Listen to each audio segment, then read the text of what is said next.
Ôn Tầm, tổng tài tập đoàn Ôn Thị, ngẩng đầu lên.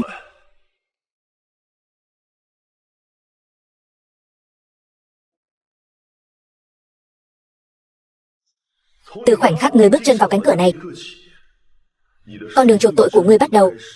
Hoan nghênh đến với vương quốc của ta, Lam Khê.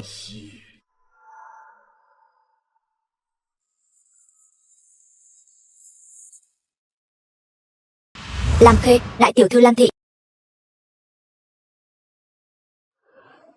Ngươi không phải là không biết, Ôn Tầm bây giờ xem ta như kẻ thù. Nếu ta gả qua đó, nhị bá, chỉ cần ngươi ký vào thỏa thuận khủng hoảng của Lam Thị chúng ta sẽ được giải trừ. Ta ký hợp đồng hôn nhân.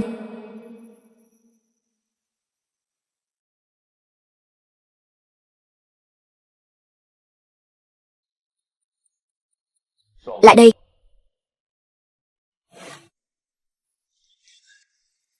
Ngươi làm gì vậy? Lam Khê, ngươi đừng quên, bây giờ ngươi là vợ ta. Là vợ thì phải thực hiện nghĩa vụ của một người vợ, phải không? Làm vậy có ý nghĩa gì? Chẳng lẽ chỉ mình ngươi mất cha mẹ sao? Ta cũng mất cha mẹ rồi. Tai nạn xe là điều ta mong muốn sao? Thà người mất bây giờ là ta, chứ không phải tất cả mọi người. Sau lưng nói ta là sao chổi. Không chỉ hại cha mẹ nuôi xem ta như con ruột, mà còn hại cha mẹ ngươi. Nỗi đau ta phải chịu đựng nhiều hơn ngươi rất nhiều.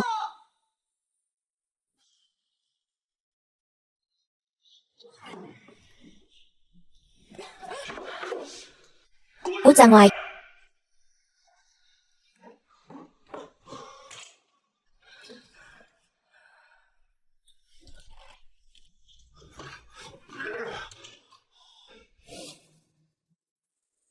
Lam Khê. The film was translated and narrated by M Media. Doãn Ngọc, thiếu gia Doãn Thị.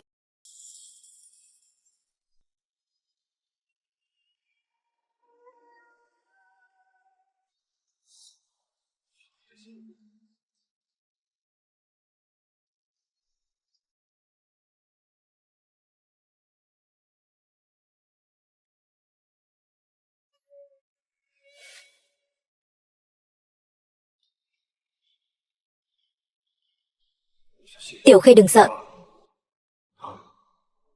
Ta thật không ngờ đàn bà của ta khi nào đến lượt một kẻ ngoài cuộc đến bảo vệ. Ôn Tầm, ngươi rõ ràng biết Tiểu Khê không sai, cớ gì lại đổ hết oán hận lên cô ấy? Nực cười. Việc ta làm còn chưa đến lượt ngươi nói này nói nọ. Cút. Ngươi, Doãn Ngọc. Thôi, ngươi đi trước đi.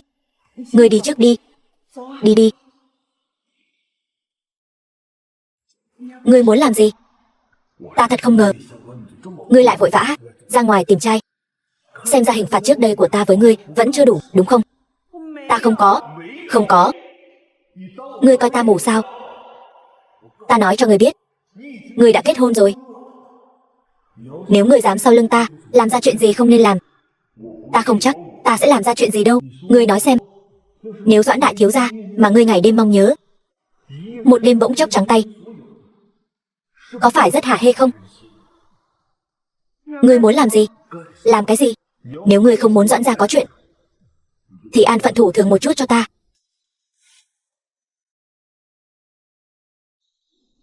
Ta nói này, Ôn đại thiếu gia nhìn nửa tiếng rồi. Lý Lạc, tổng tài Lý Thị, vẫn chưa đủ sao?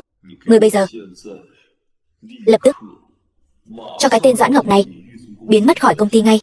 Nếu lần sau ta đến mà còn thấy hắn, thì công ty ngươi cũng không cần mở nữa. Ta nói này, tại sao ta lại phải sa thải người ta vô cớ chứ? Người ta có làm gì sai đâu. Hơn nữa, hắn chỉ đến công ty ta thực tập thôi, vài tháng nữa là về công ty của mình rồi. Ta không muốn đắc tội. Vậy là ngươi muốn đắc tội với ta rồi. Ngươi. Được, coi như ngươi giỏi. Lý tổng, ngươi tìm ta. Công ty dạo này đột nhiên có chút điều chỉnh nhân sự, không cần nhiều thực tập sinh nữa. Được rồi, Lý tổng, không cần nói nữa, tôi hiểu rồi.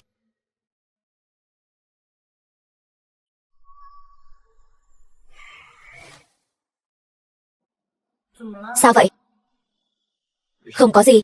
Mau làm việc đi.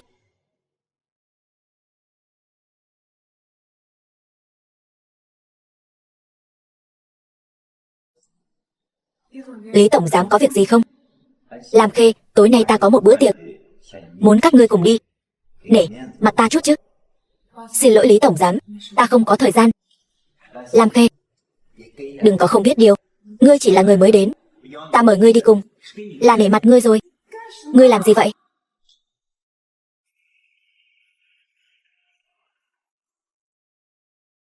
Nhân viên của quý công ty thật đúng là có tố chất ha. Giữa ban ngày ban mặt ở công ty mà dám sàm sỡ nữ nhân viên. Đồ có mắt như mù. The film was translated and Ta sai rồi, narrated by M ta có mắt như Media. mù. Không biết Lam Khê quen biết Ôn tổng. Lam Khê tiểu thư, xin lỗi ngươi. Ta cho ngươi 5 phút. Sau này đừng để ta thấy cái thứ rác rưởi này nữa. Ngươi đi theo ta. Lý tổng, ta sai rồi, cho ta thêm một cơ hội nữa. Ta cho ngươi cơ hội. Ai cho ta cơ hội? Mau dọn đồ cút xéo đi.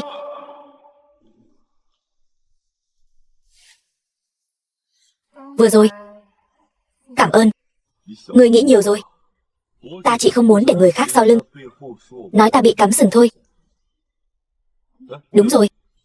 Cái thứ rác rưởi đó, ngươi không chỉ không gặp được nửa, mà ngay cả Doãn thiếu gia mà ngươi ngày đêm mong nhớ cũng không gặp được nữa đâu. Nói Tào Tháo liền đến. Ngươi đã làm gì? Ngươi nghĩ ta sẽ cho phép các ngươi ngày ngày bên nhau, rồi đường hoàng cắm sừng ta sao?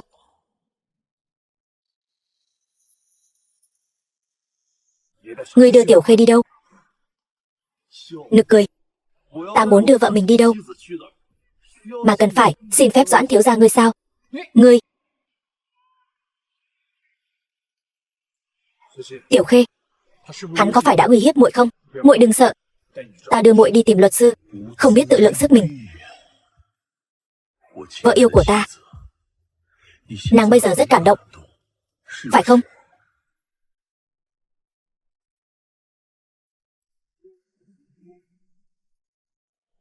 Doãn Ngọc, ta đã kết hôn rồi. Giữa chúng ta đã không còn khả năng nữa. Lam Khê, lên xe.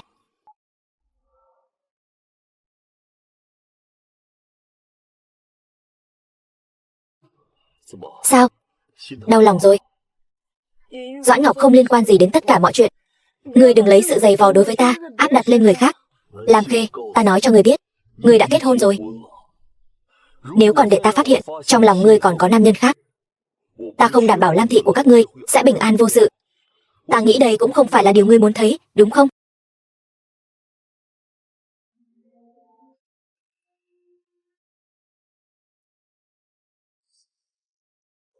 Ngươi làm gì vậy?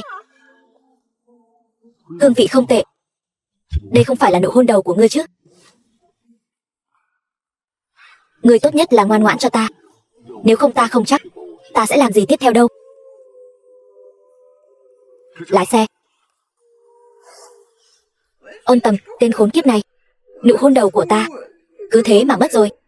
Đồ khốn.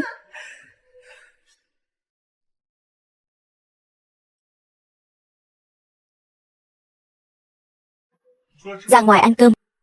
Ta không ăn. Ta không muốn trong nhà ta đột nhiên xuất hiện thêm một cái xác. Ăn cơm.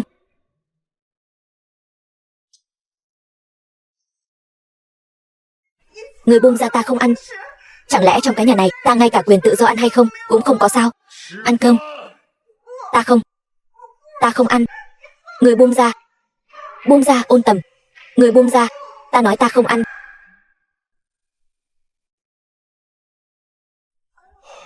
Thật phiền phức. Dậy. Ngươi có bị bệnh không vậy? Không thấy ta bị thương sao?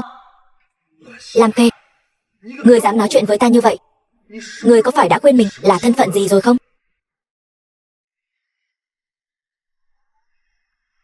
Ngươi làm gì vậy? The film was Ta không muốn trong nhà có thêm một tên què. narrated by M Media.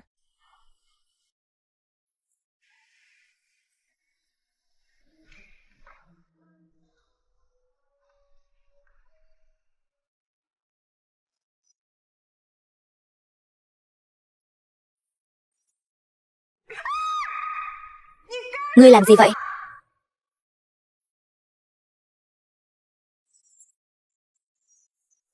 Được rồi.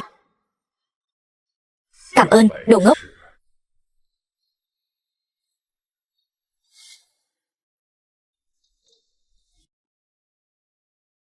Ngươi tới làm gì?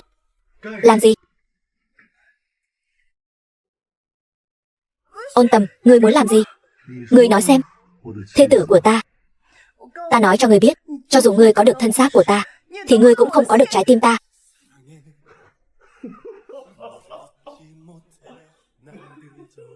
Lam Khê, ta sắp bị ngươi làm cho tức cười rồi. Ngươi nghĩ toàn thân ngươi có điểm nào có thể hấp dẫn ta? Thôi, nói chuyện chính đi. Ngày mai, đi cùng ta tham gia một buổi đấu giá. Đúng rồi. Doãn Ngọc cũng sẽ đến đó.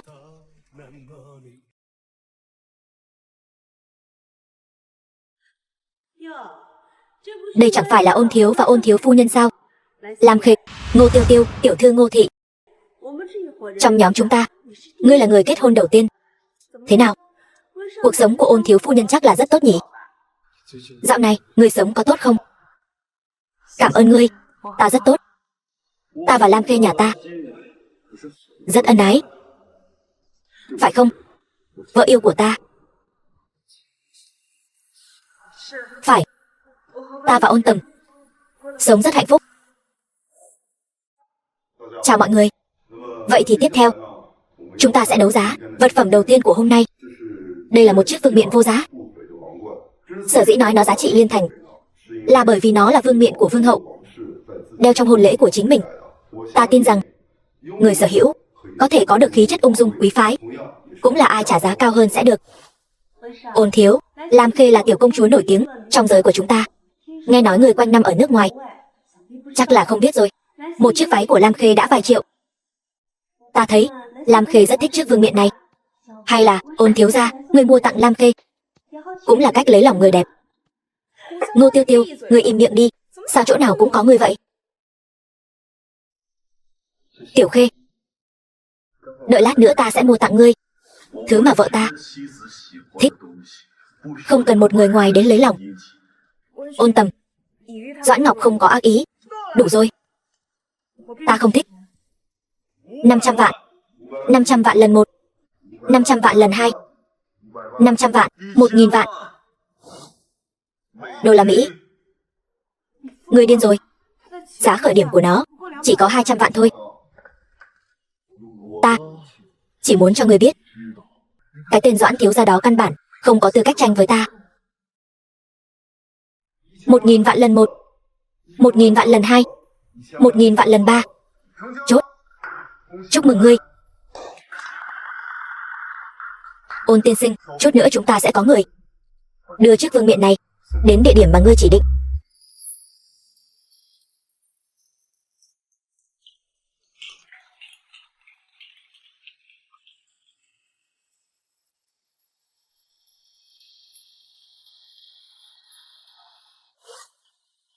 Cầm lấy. Ta không cần. Ngươi làm gì vậy? Đồ vô dụng. Giữ lại làm gì? Ta sẽ để ở phòng ta. Ngươi có thể lấy bất cứ lúc nào. Lái xe.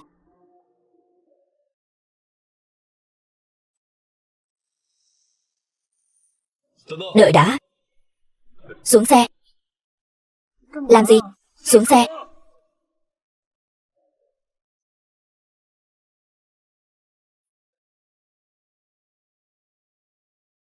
The film was translated and narrated by M Media. Ôn Tầm, ngươi làm gì vậy? Nếu ngươi không muốn Doãn gia gặp chuyện, thì hãy làm tròn bổn phận làm vợ. Alo, Tiểu Khê, không hay rồi. Rốt cuộc là chuyện gì vậy? Ta cũng không rõ lắm. Chiều nay, không hiểu sao, công ty nhà Doãn Ngọc lại gặp vấn đề. Toàn bộ thị trường chứng khoán sụt giảm. Bây giờ có rất nhiều người vây quanh cửa nhà bọn họ đòi nợ. Lam Khê, ta sẽ còn khiến người đau lòng hơn nữa.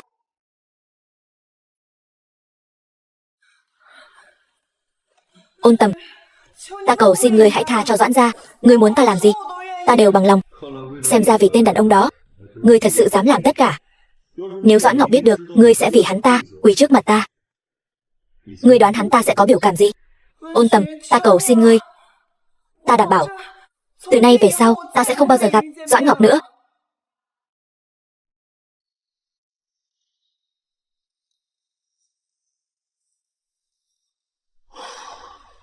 Tha cho Doãn gia cũng không phải là không được,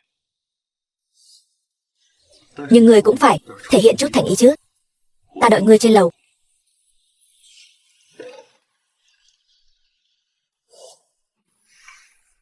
Ngươi làm bộ dạng này cho ai xem?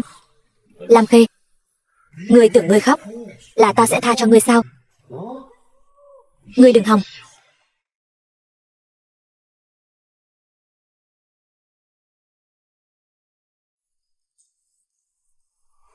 Lam Khê, ngươi nghĩ ta sẽ đụng vào ngươi sao? Ta chỉ muốn làm nhục ngươi thôi. Ngươi chưa đủ tư cách để ta chạm vào.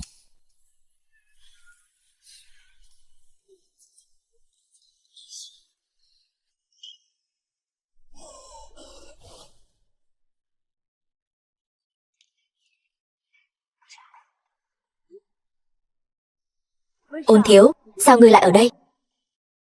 Chẳng lẽ có chuyện gì đang đợi ta sao? Chuyện của Doãn thị là do ngươi làm phải không? Ôn thiếu, ngươi đang nói gì vậy? Sao ta nghe không hiểu gì cả? Hiểu hay không, trong lòng ngươi rõ hơn ai hết. Ta cảnh cáo ngươi nên dừng lại ở đây. Nếu không thì ngươi biết rõ thủ đoạn của ta rồi đấy. Ôn Tầm, ngươi yêu Lam Khê rồi phải không? Nhìn cái bộ mặt của ngươi kia, ngươi còn không có tư cách xách dép cho Lam Khê nữa là? Ngươi...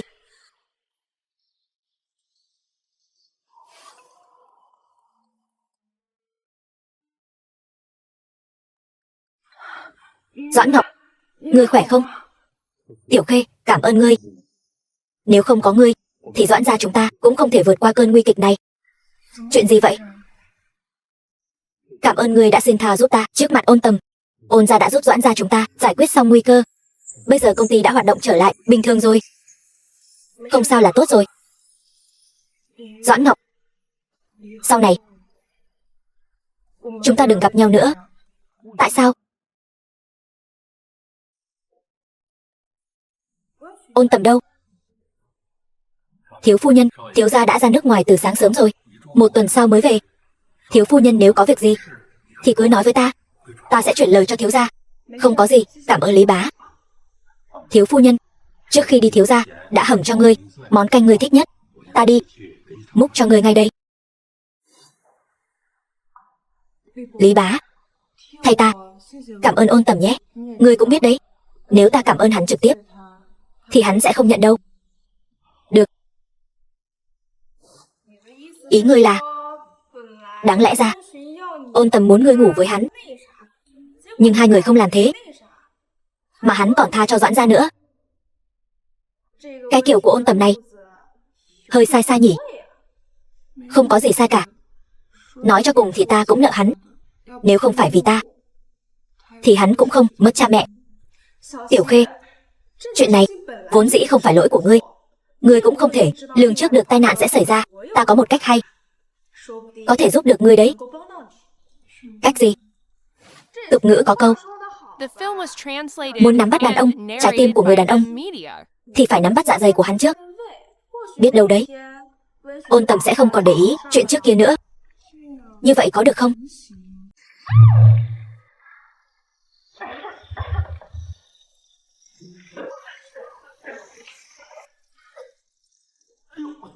Thiếu phu nhân, người đang làm gì vậy?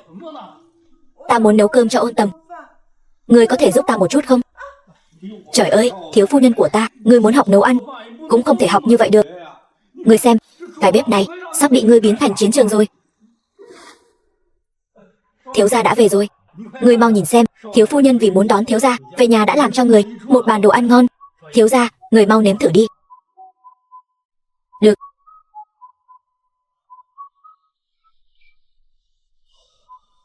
Thiếu gia mời dùng.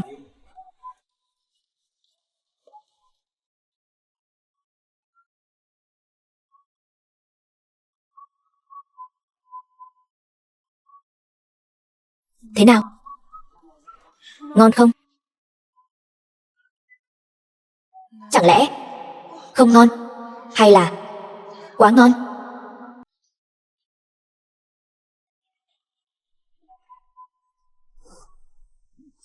Đừng ăn nữa, mau nhổ ra. Dở quá đi mất.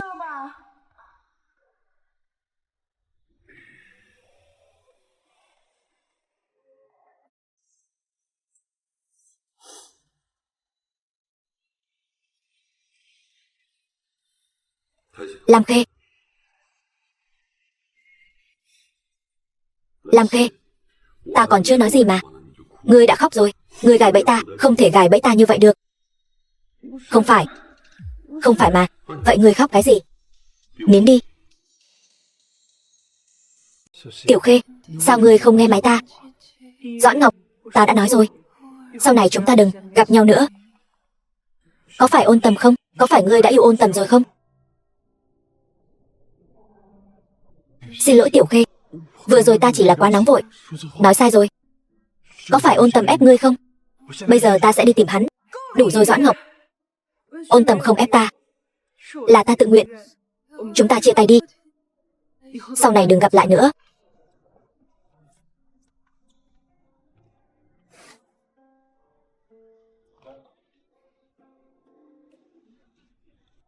Doãn Ngọc, vào đây một chút.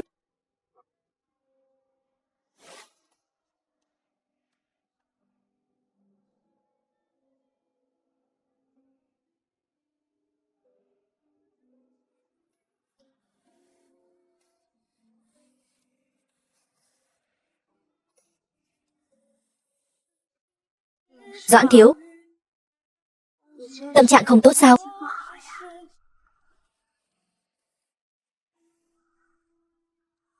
Ngươi đến rồi. Uống với ta đi.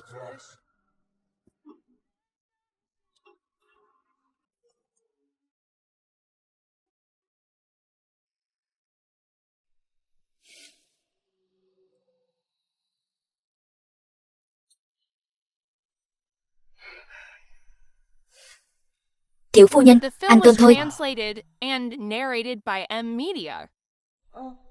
Ta không đói, mọi người ăn đi. Ta đi làm đây.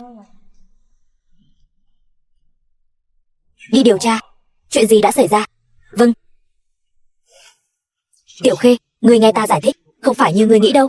Tối qua ta thật sự uống say quá. Ngô Tiêu Tiêu, đủ rồi Doãn Ngọc. Ta không muốn nghe.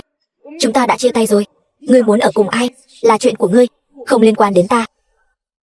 Ta sai rồi, Tiểu Khê, ngươi tha thứ cho ta được không? Tiểu Khê, có lẽ chúng ta thật sự có duyên không phận. Ngươi phải lòng Ôn Tầm rồi chứ gì.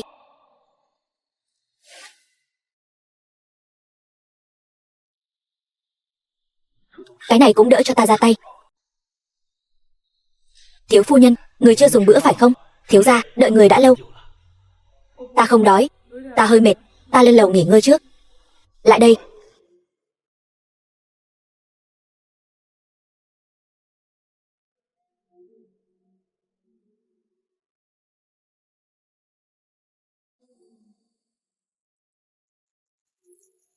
Lam Khê. Lam Khê ơi. Lam Khê. Vì một tên đàn ông rác rưởi tự biến mình thành ra bộ dạng này. Lam Khê, ngươi thật sự khiến ta phải nhìn ngươi bằng ánh mắt khác. Ngươi hiểu cái gì? Ngươi ra ngoài cho ta. Ta biết. Các ngươi đều đang chờ xem trò cười của ta. Bây giờ ta quả thật đã trở thành trò cười. Các ngươi hài lòng rồi chứ? Ngươi làm gì? Ta an ủi người vợ đau khổ của ta, có gì sai? Dù sao có vài người không phải vì thất tình mà phải nhập viện sao? Ngươi điều tra ta. Điều tra? Ta còn cần phải điều tra sao? Bây giờ chuyện của Doãn Ngọc và Ngô Tiêu Tiêu, ai mà không biết. Không chừng vài ngày nữa hai người sẽ kết hôn. Ôn Tầm, ngươi đủ rồi. Ngươi chẳng qua chỉ muốn làm nhục ta thôi. Bây giờ mục đích của ngươi đã đạt được rồi. Mời ngươi rời đi. Trong lòng ngươi, ta chính là loại người như vậy sao? Được. Ngươi vừa nói gì? Làm nhục ngươi phải không? Ta thỏa mãn ngươi. Ta cái gì cũng không thấy. Ta cái gì cũng không thấy hết. Ôi chao, nghe nói chị dâu bị bệnh. Ta đến thăm chị dâu. Ai là chị dâu của ngươi? Nói sai, nói sai. Nghe nói nhân viên của ta bị bệnh. Là sếp. Không thể đến thăm hỏi nhân viên sao? Lam Khê, đây là thuốc bổ tốt nhất. Uống nhiều một chút. Cảm ơn. Bệnh nhân bây giờ cần nghỉ ngơi. Người nhà ngày mai hãy đến.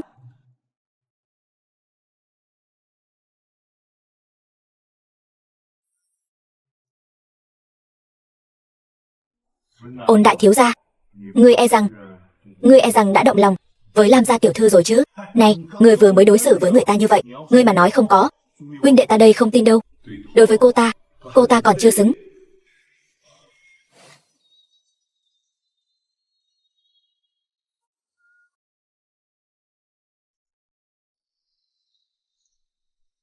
Sao ngươi lại tới đây? Lam Khê, ta nghe nói ngươi bị bệnh, nên đặc biệt đến thăm ngươi. Ngươi xem cũng đã xem rồi. Mời ngươi rời đi. Thật ra bây giờ ngươi hẳn rất khó chịu phải không? Dù sao, Doãn Ngọc người ngươi yêu đã ngủ với ta. Ta và hắn đã chia tay rồi. Hắn muốn quen ai là tự do của hắn, không liên quan đến ta. Lam Khê, Doãn Ngọc nói hắn còn sẽ cưới ta nữa cơ. Ngô Tiêu Tiêu, ngươi đúng là đáng thương. Lam Khê, có thể cầm lên được thì cũng có thể buông xuống được. Cho dù ngươi có khoe khoang trước mặt ta thế nào, ta cũng chỉ thấy ngươi như một tên hề. Ngươi, ta nghe nói rồi. Tuy ngươi đã gả cho Ôn Tầm, nhưng Ôn Tầm từ đầu đến cuối chỉ coi ngươi như một món đồ chơi. Không chừng ngày nào đó Ôn Tầm sẽ chán ghét ngươi, coi ngươi như một miếng rẻ rách, vứt đi. The film was translated Thật đúng and là loại narrated cờ hó nào by cũng dám Media. sự trước mặt người nhà họ Ôn ta. Ôn Tầm, lời nói của ngươi cũng quá khó nghe rồi đấy. Khó nghe. Lúc nãy ta ở ngoài cửa nghe rất rõ ràng. Lời nói của ngươi đều là đang hạ thấp vợ ta. Xin lỗi vợ ta. Ta nói khi nào? Sao ta không biết? Ta có lòng tốt đến thăm Lam Khê. Ôn Tầm, ngươi với tư cách là tổng tài của Ôn thị, không thể nói gì là cái đó được. Đúng là giỏi đảo ngược trắng đen. Ta nói lần cuối, xin lỗi vợ ta. Xin lỗi. Ta có làm gì sai đâu, cớ gì phải xin lỗi. Ôn Tầm, thôi. Xin lỗi. Ôn Tầm, ngươi đừng quá đáng. Ôn thị nhà ngươi và Ngô thị nhà chúng ta còn đang hợp tác. Chẳng lẽ bây giờ ngươi vì một Lam Khê mà phá hỏng hợp tác giữa Ôn thị và Ngô thị nhà chúng ta? Thôi bỏ đi, ta cũng không mất gì. Cũng coi như ngươi có chút nhãn lực. Xem ra đến giờ ngươi vẫn chưa hiểu rõ tình hình. Được. Vậy hy vọng cuối cùng Ngô tiểu thư đừng có quỳ xuống cầu xin tha thứ.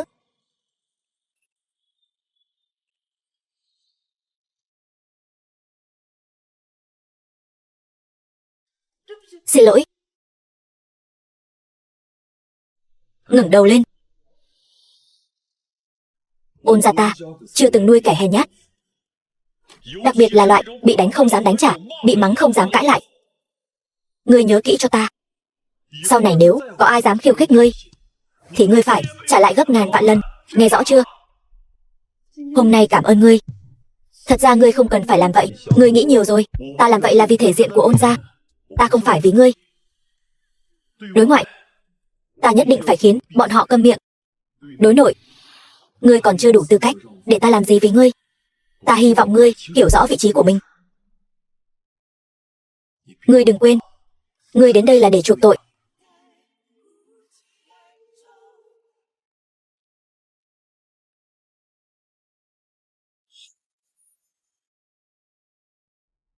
Alo, hủy bỏ khoản đầu tư vào Ngô thị.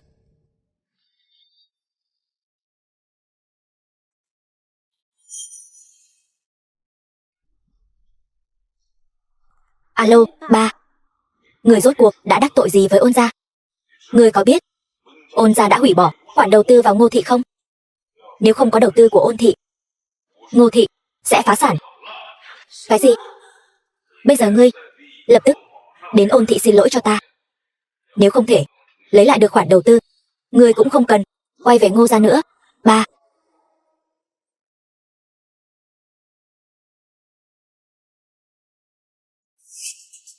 Ôn Tầm, ta xin lỗi, chuyện ở bệnh viện hôm trước là ta sai, ta xin ngươi tha cho Ngô gia.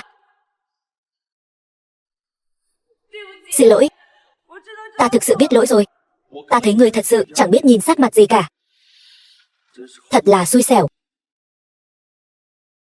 Ngô tiểu thư, e là ngươi nhầm, đối tượng cần xin lỗi rồi. Ôn tổng chắc hẳn rất muốn thấy ngươi thành tâm.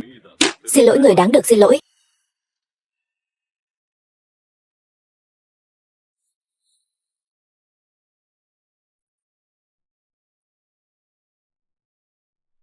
Ngươi tìm ta làm gì?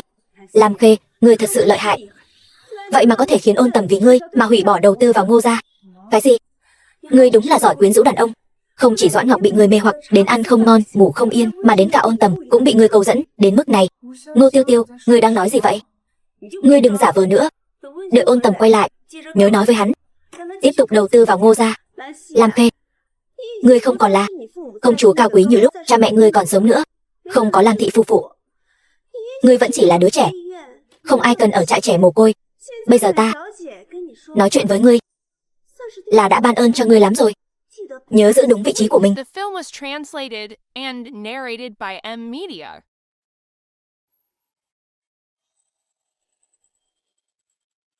Ngươi chính là đến xin lỗi vợ ta, như vậy sao? Ngô Tiêu Tiêu, ngươi đúng là ngọng cũng không sửa được. Xin lỗi, ta sai rồi. Lam Khê, ta xin lỗi. Là ta ăn nói hàm hồ, là ta sai. Ngươi rộng lượng, xin ngươi hãy tha thứ cho ta. Ngô Tiêu Tiêu, Lam Khê ta từ đầu đến cuối chưa từng đắc tội với ngươi. Ta hy vọng sau này ngươi tự lo liệu cho tốt. Ôn tổng, Lam Khê đã tha thứ cho ta rồi, xin ngươi hãy tha cho Ngô gia. Vậy sao? Ta không cảm nhận được chút thành ý nào của Ngô tiểu thư cả. Ôn Tầm, ngươi còn muốn thế nào? Ta đói rồi, vào thôi.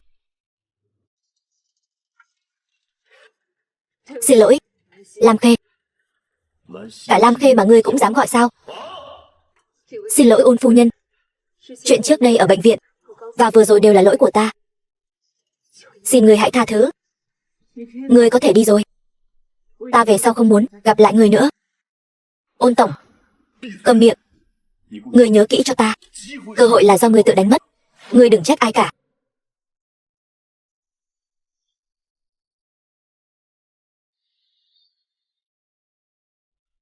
Buông ra.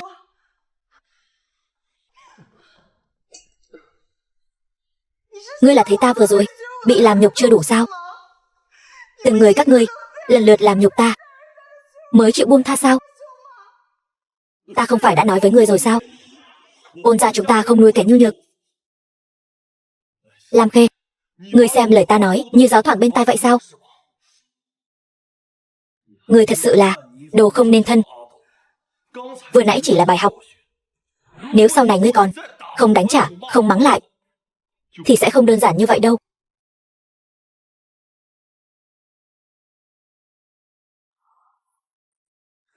Doãn Ngọc, ngươi phải giúp Ngô gia chúng ta. Ngô Tiêu Tiêu, ta và ngươi với Ngô thị không có quan hệ gì cả, càng không có quan hệ. Doãn Ngọc, chẳng lẽ ngươi không muốn Lam Khê quay về bên ngươi sao? Ngươi còn chưa biết sao? Bây giờ Lam Khê và Ôn Tầm thông đồng muốn đánh sập Ngô thị.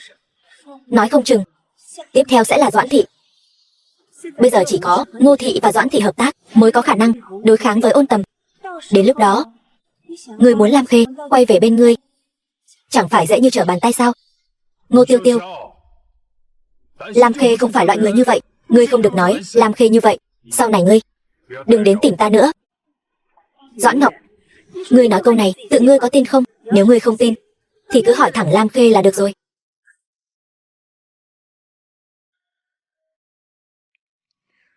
Tiểu Khê, ta muốn nói chuyện với ngươi. Ngươi nói. Tiểu Khê, chúng ta rời khỏi Hải Thành đi. Ta cái gì cũng không cần nữa, ta chỉ cần ngươi. Ta không thể rời khỏi Hải Thành. Nếu ta rời khỏi Hải Thành, Ôn Tầm nhất định sẽ không bỏ qua cho Lam thị. Tiểu Khê, chẳng lẽ ngươi không cần ta nữa sao? Doãn Ngọc, Lam Thị là tâm huyết của họ. Cha mẹ ta đã vì ta mà mất mạng rồi. Ta không thể ích kỷ như vậy. Nhưng họ đã ngỏm rồi. Hơn nữa, đó cũng không phải lỗi của ngươi. Tại sao ngươi phải? Đủ rồi Doãn Ngọc. Cha mẹ ta đối với ta ân trọng như núi. Ta không thể rời khỏi Hải Thành cùng ngươi. Chẳng lẽ ngươi thật sự muốn từ bỏ tình yêu của chúng ta sao? Xin lỗi.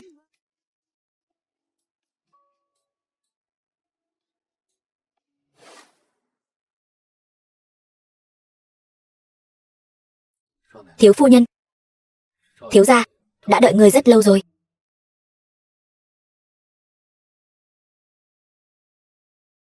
Lam Khê, có phải ta đã quá tốt với ngươi rồi không? Ngươi quên mình là ai rồi sao? Ngươi phát điên cái gì vậy?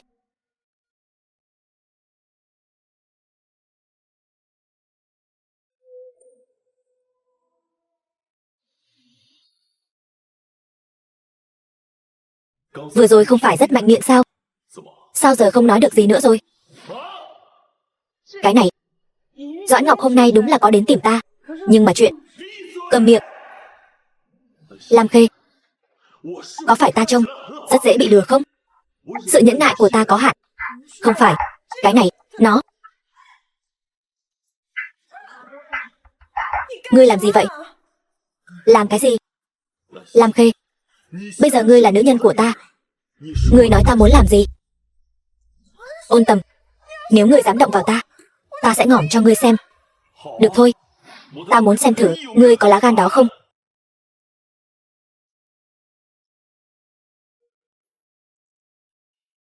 Lam Khê, ngươi hãy nhớ kỹ cho ta hậu quả của việc chọc giận ta.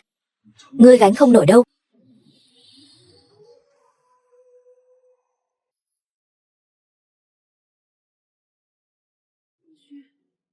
Ôn Tầm. Ôn Tầm.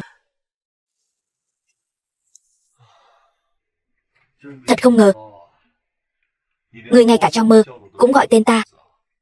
Vừa rồi ta gặp ác mộng. Ngươi đến làm gì? Ta đến để nói cho ngươi biết. Từ tối nay trở đi, chúng ta ngủ, phải ngủ chung một giường. Dù sao chúng ta cũng là vợ chồng mà. The film was translated and Về. narrated by M Media. Quay lại. Ôn Tầm, ta, nếu ngươi muốn ta làm chút gì đó, chuyện khác, thì ngươi cứ tự nhiên.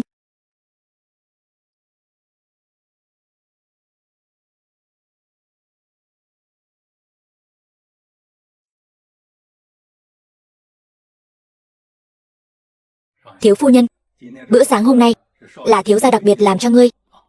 Mau tới nếm thử.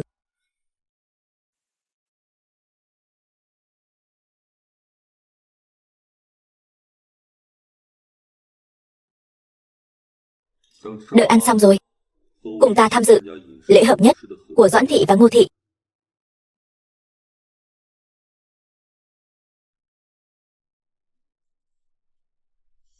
Tiểu Khê, ngươi đến rồi. Tiểu Băng, ngươi cũng ở đây. Tiểu Khê, ngươi không thể không biết, hôm nay ngoài là hợp nhất của Doãn Thị và Ngô Thị, còn là lễ đính hôn của Doãn Ngọc và Ngô Tiêu Tiêu, phải không? Ta nghĩ chính mắt ngươi chứng kiến, người mà ngươi ngày đêm mong nhớ sẽ càng hạnh phúc hơn. Ngươi nói xem. Sao vậy? Vợ yêu của ta muốn để Ôn gia ta mất hết mặt mũi sao? Ôn Tầm, ngươi thật sự là hại người không thấy máu, biết đâm dao vào đâu mới đau. Người làm tổn thương ngươi là hắn, không phải ta. Ôn tổng, Ôn phu nhân, hai người đến rồi. Cảm ơn hai người đã đến tham dự lễ đính hôn của ta và Doãn Ngọc. Hôm nay, Ngô Thị và Doãn Thị đã là một nhà rồi. Đây chính là đại sự của Hải Thành chúng ta. Hơn nữa, hôm nay cũng là lễ đính hôn của Doãn đại thiếu gia và tiểu thư nhà họ Ngô, đúng không? Ta và vợ ta sao có thể không đến chứ, phải không? Vợ yêu của ta. Đúng vậy.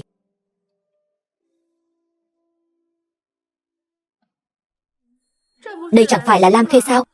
Hôm nay Vừa đúng là lễ đính hôn của Tiêu Tiêu nhà chúng ta và Doãn Ngọc, lại thiếu người làm chứng hôn. Hay là ngươi làm đi. Dù sao mọi người đều là chị em tốt, chắc chắn họ sẽ rất hạnh phúc khi có được lời chúc phúc của ngươi.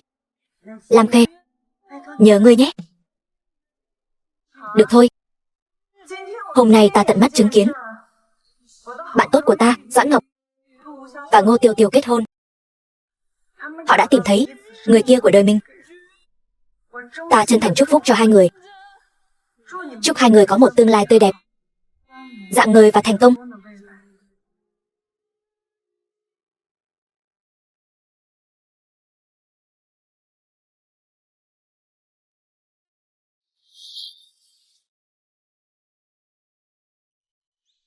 Ôn Tầm, hôm nay ta mệt rồi. Mệt? Ngươi là thấy hắn đính hôn với người khác, trong lòng khó chịu đến cùng cực mới mệt mỏi phải không? Không phải. Lam Khê, ngươi cảm thấy ngươi lừa được ta sao? Hắn đã là đàn ông của người khác rồi. Ta hy vọng sau này ngươi làm rõ ràng cho ta, nếu còn dám. Đủ rồi Ôn Tầm. Những lời ngươi đe dọa ta đã nghe rất nhiều lần rồi. Ta nghe đủ rồi. Ta biết Doãn Ngọc đã kết hôn rồi. Ta biết ta và hắn đời này không còn khả năng nữa rồi. Sau này ta sẽ không gặp lại hắn nữa. Ta tuyệt đối sẽ không làm mất mặt Ôn gia nhà ngươi đâu, được chứ?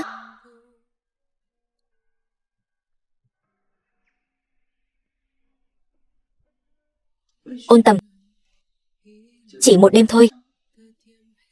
Ngươi tha cho ta một đêm thôi được không? The film was translated and narrated by M Media.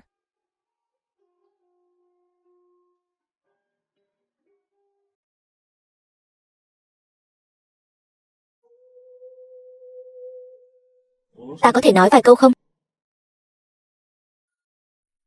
Nếu ta đoán không nhầm thì trong lòng ngươi vẫn thấy đau lòng cho Lam Khê phải không?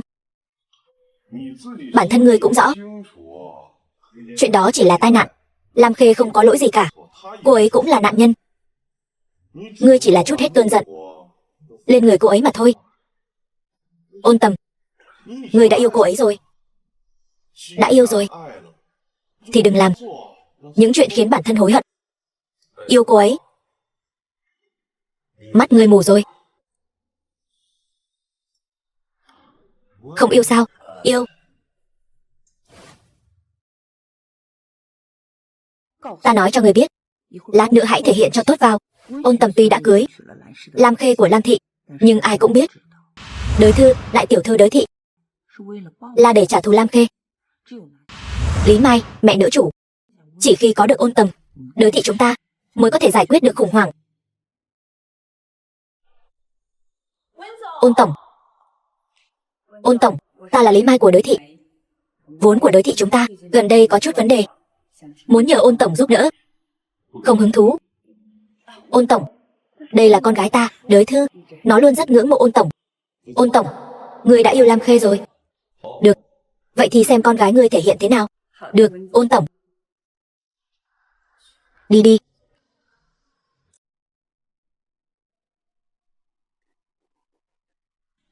Thiếu gia, người đã về, cơm nước đã chuẩn bị xong rồi.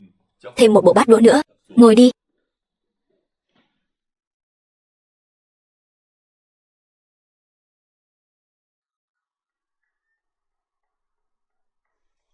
Ôn thiếu gia, thử món này xem. Ăn ngon đấy.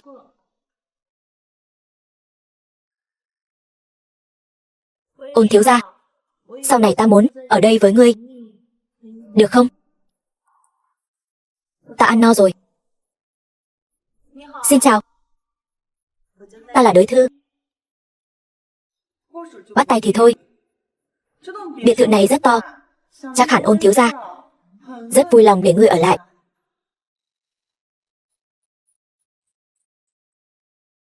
Ngươi về trước đi. Đới tiểu thư, mời đi lối này.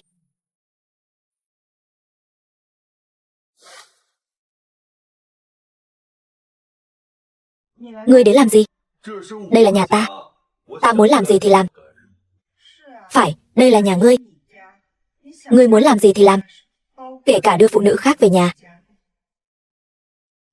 Sao vậy? Ghen rồi. Ôn thiếu gia, ngươi nghĩ nhiều rồi. Giữa chúng ta chỉ là hôn nhân hợp đồng. Cho dù ngươi mỗi ngày đều đưa một người phụ nữ khác về nhà, cũng không liên quan đến ta. Nhưng mà cái gì? Ta thích yên tĩnh. Mong ôn thiếu gia sau này khi đưa phụ nữ về thì đừng lượn lờ trước mặt ta. Dù sao ôn thiếu gia cũng đã nói, danh dự của ôn gia rất quan trọng. Lỡ như ta làm gì đó không nên làm, bị người khác truyền ra ngoài, ôn thiếu gia lại đổ lỗi lên đầu ta. Ôn Tầm, chúng ta ly hôn đi. Ta biết là vì ta mà ngươi mất đi cha mẹ. Ta chưa bao giờ phủ nhận điều đó. Nhưng ta cũng biết, thật ra khoảng thời gian này ngươi chưa bao giờ thật sự làm khó ta, ngược lại còn khắp nơi bảo vệ ta. Ta trong lòng rất cảm kích. Bây giờ ta chẳng có gì cả. Ngươi từ chỗ ta cái gì cũng không đạt được, mà ta duy nhất có thể làm với ngươi chính là nói tiếng xin lỗi. Nói xong rồi. Được, vậy ta sẽ nói cho ngươi biết, hai chữ ly hôn ngươi vĩnh viễn không có tư cách nhắc đến. Muốn nhắc cũng là ta nhắc. Ngươi đừng nghĩ đến chuyện trốn khỏi đây, bởi vì ngươi chỉ có ở lại đây, ngươi mới là đúng nghĩa chuộc tội, biết không? Ra ngoài. Ngươi ra ngoài. Còn nữa, ngươi đừng hòng trốn đi. Ngươi dù có trốn đến chân trời góc bể, ta nhất định sẽ mang ngươi trở về.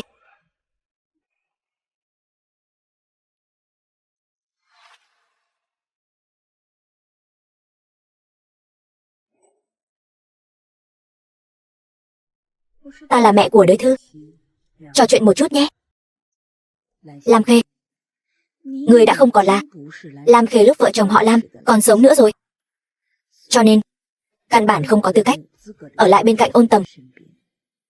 Mà người xứng với Ôn Tầm chỉ có con gái ta, Đới Thư. Cầm cái này, rời khỏi Ôn Tầm đi. Được thôi, ta cũng đang có ý này. Vậy còn xin Lý Tổng ở trước mặt Ôn Tổng cầu xin, để hắn sớm thả ta ra đi. Dù sao nhà chúng ta, không phải ta nói là được. Nếu Lý Tổng thật sự có thể khiến Ôn thiếu ly hôn với ta, thì ta vô cùng cảm kích.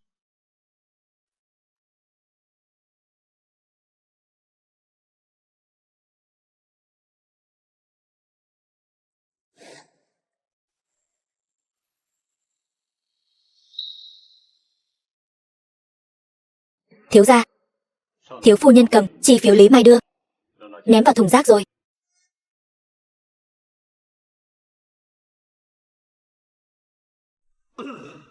Ta đói rồi.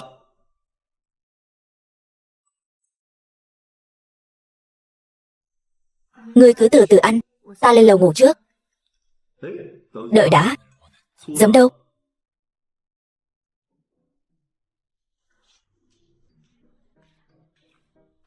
Ta. Ớt đâu? Mắc bệnh gì vậy? Có thể nói trước hết được không?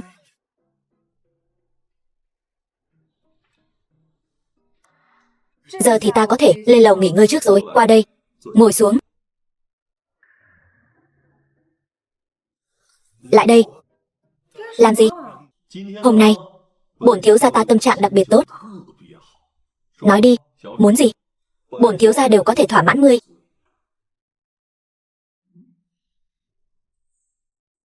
Ngươi có phải bị bệnh rồi không? Không uống thuốc sao?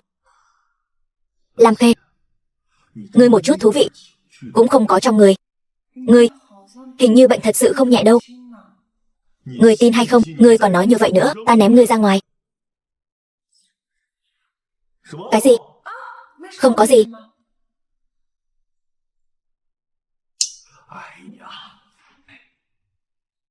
Lam Khê, ngươi nói xem, ngươi có phải đã yêu ta rồi không?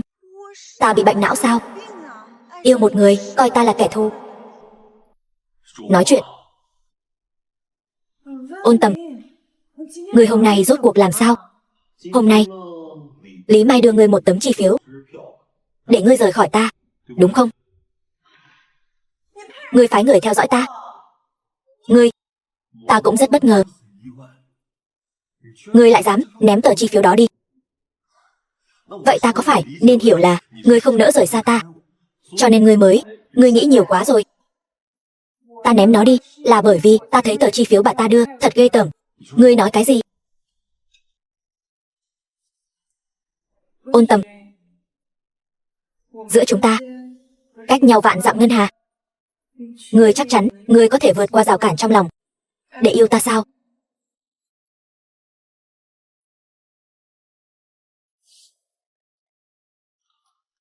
Thiếu phu nhân, đây là bữa sáng đã chuẩn bị cho ngươi. The film was translated and narrated by M Media.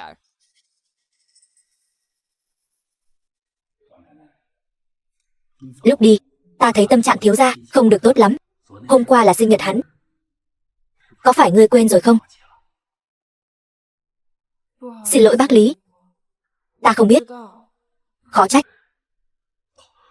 Chuyện này cũng không trách ngươi được. Thiếu phu nhân, ngươi mau ăn đi. Bát đũa cứ để đây.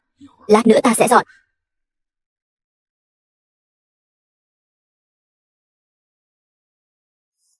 Ý ngươi là hôm qua là sinh nhật Ôn Tầm. Ngươi còn nói với hắn như vậy. Nhưng mà ta thật sự không biết hôm qua là sinh nhật hắn. Tiểu Khê, thấy ngươi áy náy thế này, ngươi sẽ không phải là đã thích Ôn Tầm rồi chứ? Ngươi nói bậy bạ gì vậy? Ngươi nói gì thì là cái đó thôi. Mà này, dù sao cũng là sinh nhật hắn. Ngươi nói vậy quả thật không hay lắm. Ai mà chẳng thấy khó chịu. Vậy ta nên làm sao? Lam Khê ơi Lam Khê, nếu không có ta là bạn, ngươi đúng là đồ bỏ đi. Đi thôi, ta dẫn ngươi đi mua quà cho Ôn đại thiếu gia nhà ngươi. Chắc hẳn hắn nhận quà rồi, sẽ không còn giận nữa. Ngươi nói hắn sẽ nhận không? Đó là chuyện của hắn. Thôi đi nào, đừng lăn tăn. Ngươi đó, cứ cái gì cũng nghĩ nhiều quá. Đi thôi. Lam Khê đâu? Ta cũng không biết cô ấy ở đâu. Ta đã không nên đưa cô ấy đến đây.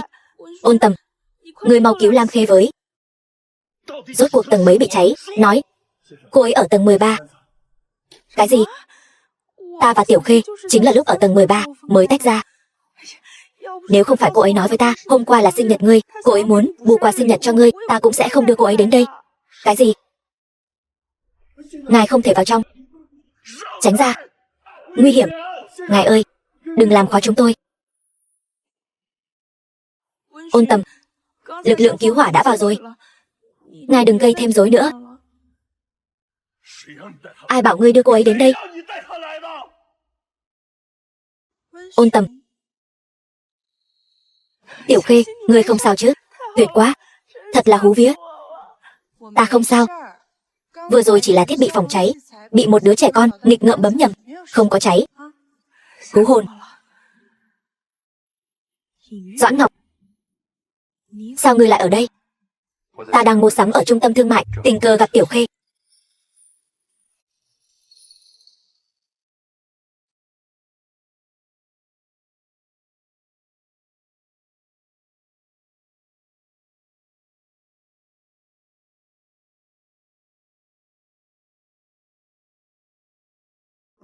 Ngươi làm cái gì?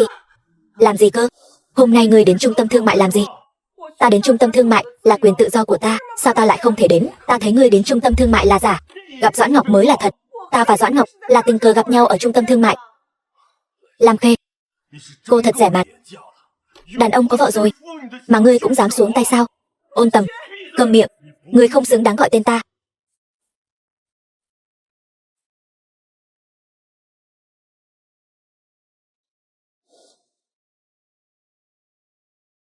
Ta nói này, thiếu gia nhà các người lại làm sao nữa rồi? Không phải hôm qua sao? Thiếu gia ở trung tâm thương mại thấy Doãn Ngọc và Lam Khê, giận rồi. Cậu chủ nhà các người là đang ghen sao? Thôi được rồi, giao cho ta, đi làm việc đi. Được. Ôn đại thiếu gia của ta ơi, người ta Lam Khê hôm qua đến trung tâm thương mại là để mua quà cho người đấy. Hơn nữa, cho dù Doãn Ngọc có thế nào đi nữa, giữa ban ngày ban mặt hai người họ có thể làm được chuyện gì chứ? Ta thấy chuyện này chắc chắn 10 phần 89 là ngươi hiểu lầm người ta rồi.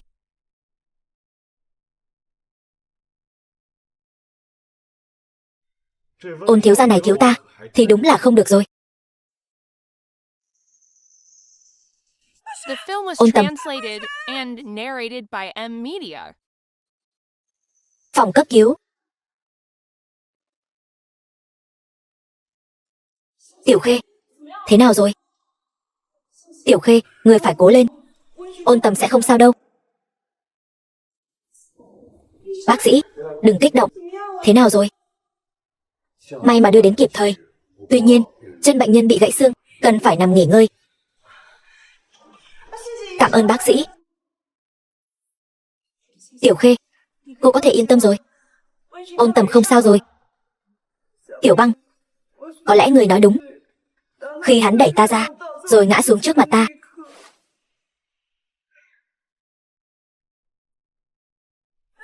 Ôn Tầm, đừng làm ta sợ. Ôn Tầm, tỉnh dậy đi. Ôn Tầm. Ta bỗng nhiên hiểu ra, ta có lẽ đã từ lúc nào không hay yêu Ôn Tầm rồi. Đã hiểu rõ tình cảm của mình rồi. Vậy tiếp theo, còn cần ta dạy người nữa sao? Lam Khê, ta muốn ăn táo. Đến rồi.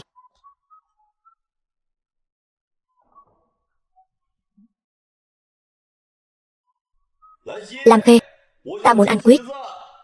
Tới rồi.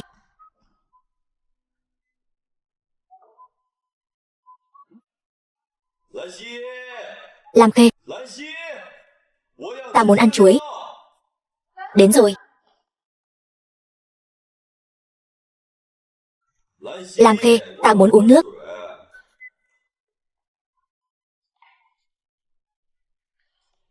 Lam. Ôn đại thiếu gia, xin hỏi ngươi còn nhu cầu gì nữa không? Có thể nào nói rõ một lần được không? Tạm thời không có. Ngươi đi trước đi.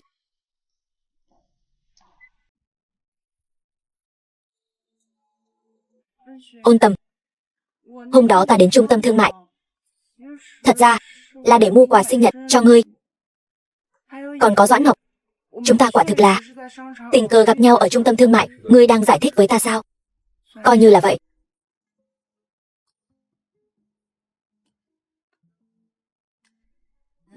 Nếu ngươi không muốn.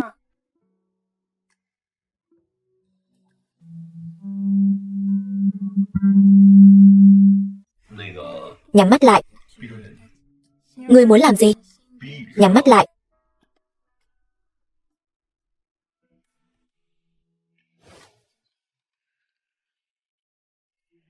Ngươi có gặp phải chuyện gì vui không? Kể ta nghe với. Để huynh đệ ta cũng vui vẻ một chút. Mỏ ở Phi Châu cho ngươi rồi. Thật sao? Sao? Không muốn? Muốn chứ. Đồ ngốc, mới không cần. Ăn cơm thôi. Lam Khê ơi Lam Khê, ngươi đúng là sao may mắn của ta. Vậy thì sau này việc ở công ty, cô muốn đến thì đến, không muốn đến thì thôi. Công việc không mệt, lương tăng gấp đôi. Cứ quyết định vậy đi. Ăn cơm. Hắn sao lại? Hắn chắc là muốn cảm ơn cô. Ăn cơm thôi, ta đói lắm rồi.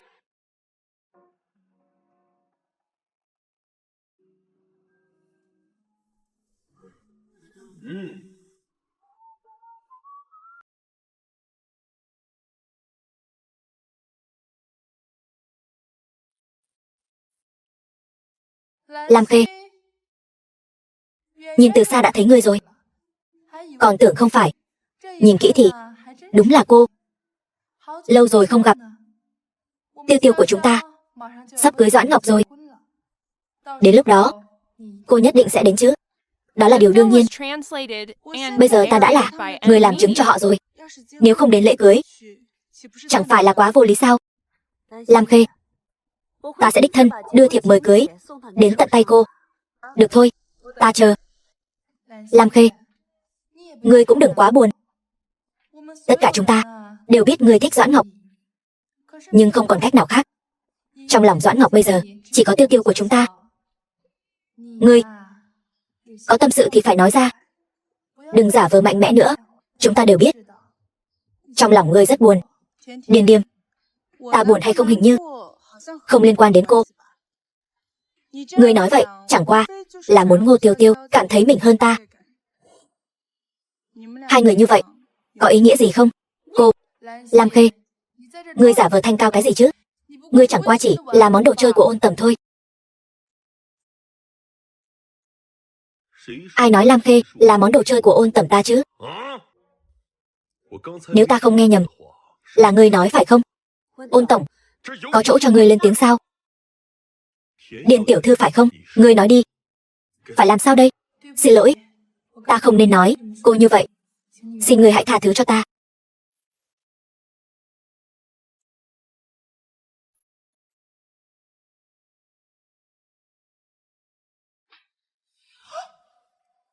Cái tát này chỉ là một bài học. Ngươi nhớ cho kỹ, nếu còn có lần sau sẽ không đơn giản như vậy đâu. Ta vốn không đánh phụ nữ, nhưng ta sợ đánh cô sẽ làm bẩn tay vợ ta.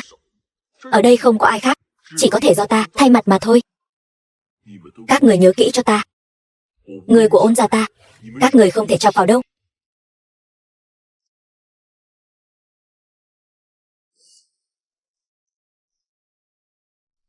Vừa rồi, cảm ơn ngươi.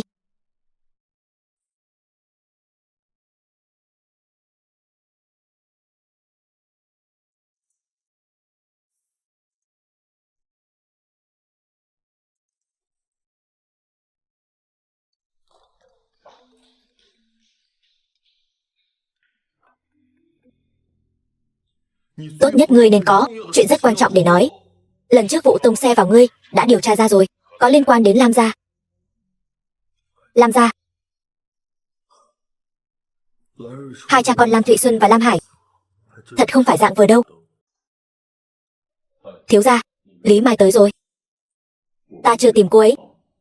Cô ấy lại tự mò đến cửa. Cho cô ấy vào đi. Vâng. Ôn tổng, ta thật không ngờ.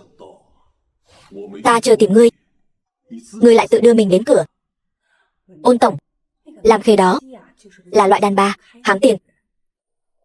Ta chỉ cho cô ấy vỏn vẹn 200 vạn, cô ấy liền nhận lấy, nói muốn rời xa ngươi. Ôn tổng, loại đàn bà này giữ bên cạnh chỉ là tai họa. Ta thấy ngươi nên sớm rời xa cô ta. Vậy ý ngươi là muốn ta cưới con gái ngươi? Nếu Ôn tổng không chê, câm miệng. Con gái ngươi là cái thá gì? Nó cũng xứng sao? Bây giờ cút ra ngoài cho ta. Cút. Cút thì cút.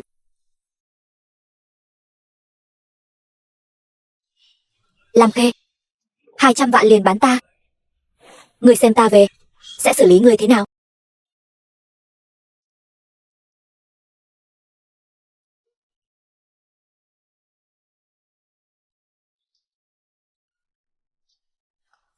Đứng lại. Đã xảy ra chuyện gì? Ta không biết sao? Đây lại là thế nào nữa? Từ khi ta hiểu rõ tấm lòng mình, ta đâu có làm gì quá đáng đâu. Lam Khê, vỏn vẹn 200 vạn liền bán đứng ta. Thôi rồi, ta phải giải thích thế nào đây? Nhưng mà lúc đó không phải bị cô ta ức hiếp sao? Ta có lỗi gì? Nói. Sao? Vẫn chưa nghĩ ra cách nói sao? Phải làm sao bây giờ? Nếu ta không giải thích được, Ôn tầm chắc chắn sẽ giận. Ta rốt cuộc nên nói thế nào đây?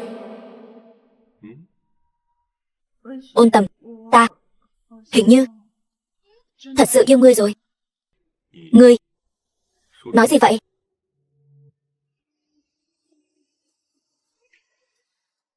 Ta cũng không biết từ khi nào. Có lẽ là những lần ngươi che chở cho ta, hoặc có lẽ là những lúc ta khốn đốn mà chỉ có ngươi nhìn thấy. Có quá nhiều cái có lẽ. Ôn tầm, hình như ta thật sự yêu ngươi rồi.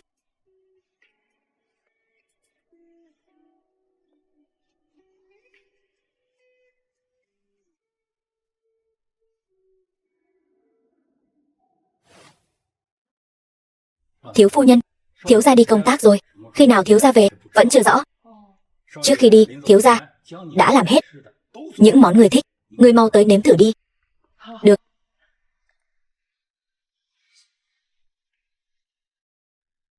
Cái nhà này thiếu ta đúng là loạn hết cả lên. Thiếu gia, ngươi phải cảm ơn ta đàng hoàng đấy nhé. Ôn tầm, Ta nói ngươi điên rồi phải không? Cái văn phòng này không phải nhà ngươi. Nhìn ngươi bây giờ xem ra cái thể thống gì. Hình như ta điên thật rồi.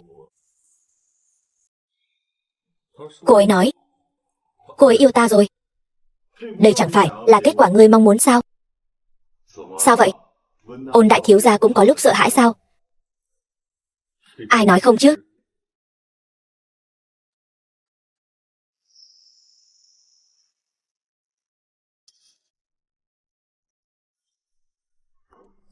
Ôn Tầm, đôi khi có một người mình thật sự yêu không dễ dàng đâu. Ta thấy ngươi cũng yêu Lam Khê, chỉ là không chịu thừa nhận thôi. Chuyện đó đã qua lâu rồi, cũng nên buông bỏ đi.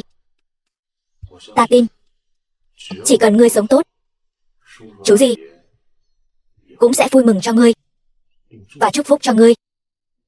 Nhưng cô ấy là Lam Khê, vậy thì sao? Đó là tai nạn, cũng không phải do Lam Khê có thể quyết định. Đừng đau khổ nữa, cho Lam Khê một cơ hội, cũng như cho chính mình một cơ hội.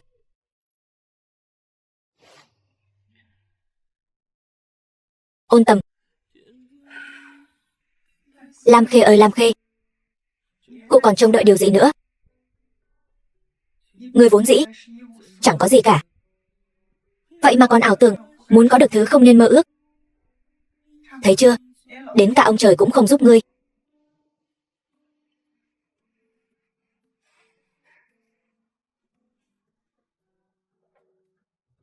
Ôn Tầm, sao người lại về rồi? Ta vừa về. Ngươi đói chưa? Ta đi nấu cơm cho nhé. Không cần. Không phải ngươi nói ngươi chẳng còn gì sao? Từ nay về sau ngươi còn có ta. Ngươi nói gì cơ? Ta nói từ nay về sau ngươi còn có ta. Ôn Tầm, chẳng lẽ ngươi không hận ta sao?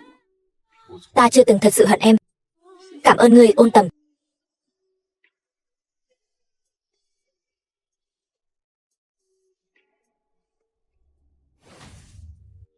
Lam Khê, đừng giả vờ nữa. Dậy ăn cơm đi. The film was translated Nhanh lên, and dậy ăn narrated cơm. by M Media. Ngươi ra ngoài trước đi. Ta mặc đồ xong sẽ ra. Tối qua ta cái gì mà chưa thấy chứ? Giờ còn ngại ngùng với ta cái gì nữa chứ? Ngươi là đồ khốn nạn phải đấy. Ta là đồ khốn nạn, nhưng bây giờ ngươi muốn lại được thấy đồ khốn nạn. Tránh ra. Nói chuyện chính đi. Từ hôm nay trở đi cô đến Ôn thị làm việc. Tại sao? Ngươi không muốn ở bên ta sao? Không phải. Thật ra ta ở chỗ Lý Lạc thấy rất tốt. Quên nói với ngươi rồi. Thật ra công ty của Lý Lạc cũng là của ta, chỉ là không đứng tên ta thôi. Ôn thiếu đúng thật là đa tài đa nghệ. Vậy xem ra nửa đời sau chỉ cần ôm chặt lấy đùi Ôn thiếu thì chẳng phải là không lo ăn uống nữa rồi sao? Thật ra ta ở chỗ Lý Lạc thật sự rất tốt, đồng nghiệp cũng quen thuộc, môi trường ta cũng thích. Vậy được rồi, đều nghe theo ngươi. Tiểu Khê, Doãn Ngọc đến công ty đưa hợp đồng, vừa định đi. Vậy sao? Phạm vi kinh doanh của Lý Tổng mở rộng thật đấy. Đa tạ Ôn Tổng khen ngợi. Tiểu Khê, tháng sau là hôn lễ của ta và Ngô Tiêu Tiêu. Đến lúc đó người nhất định phải đến tham dự. Ta sẽ cùng Ôn Tầm đi. Doãn thiếu gia, nghe rõ chưa? Vợ ta nói sẽ cùng ta đi tham dự hôn lễ. Vậy thì cung nghênh hai vị. Ôn Tầm, ta có chuyện muốn nói với Doãn Ngọc. Có thể cho ta chút thời gian không?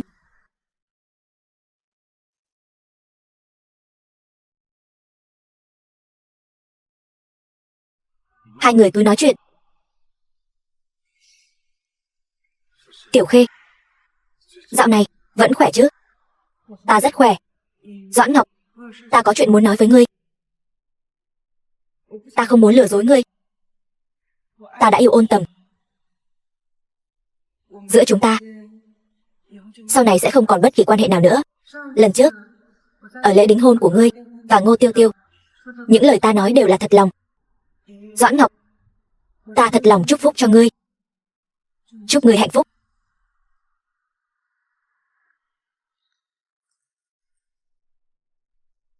Lam Khê, cô đã yêu Ôn Tầm từ lâu rồi phải không?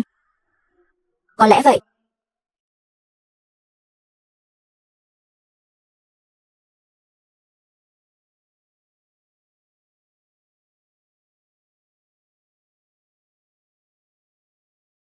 Những lời ngươi vừa nói, ta đều nghe thấy. Lam Khê, sẽ có một ngày, ta sẽ không thể rời xa cô.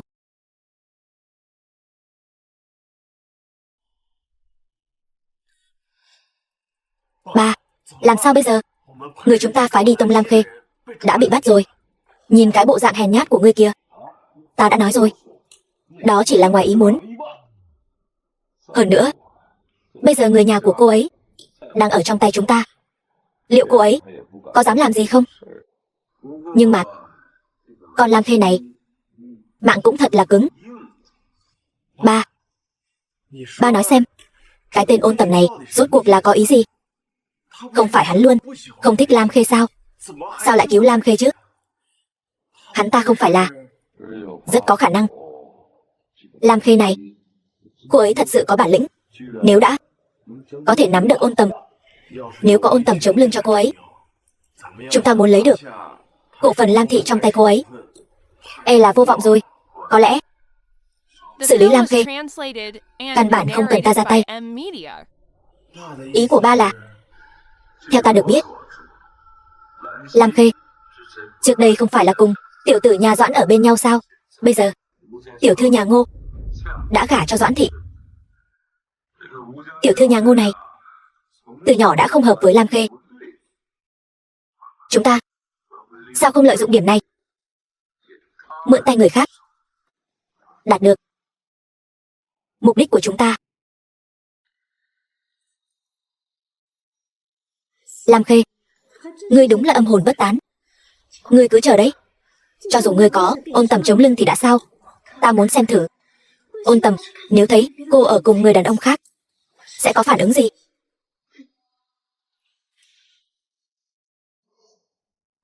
Ôn tổng, Ôn phu nhân, Trần tiểu thư, đa tạ ba vị đến tham dự hôn lễ của ta và Doãn Ngọc.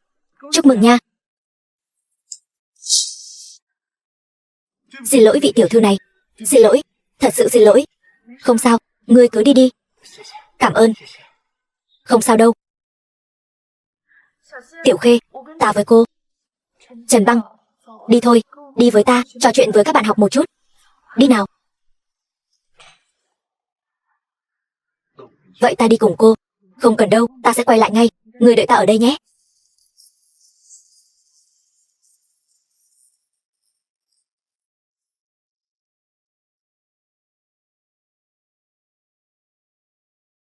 Vị tiên sinh này, đây là ý gì? Vị tiểu thư này, tôi không cẩn thận làm đổ rượu lên quần áo của ngươi. Ta cố ý đi ra với ngươi, muốn xin lỗi ngươi. Ngươi đã xin lỗi rồi mà. Ngươi làm gì vậy? Vị tiểu thư này, ta thấy quần áo của ngươi bị bẩn.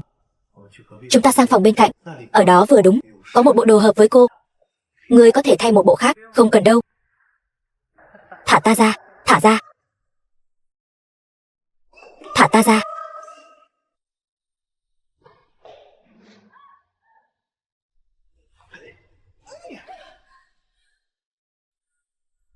Ôn Tầm, ngươi cứ kêu đi.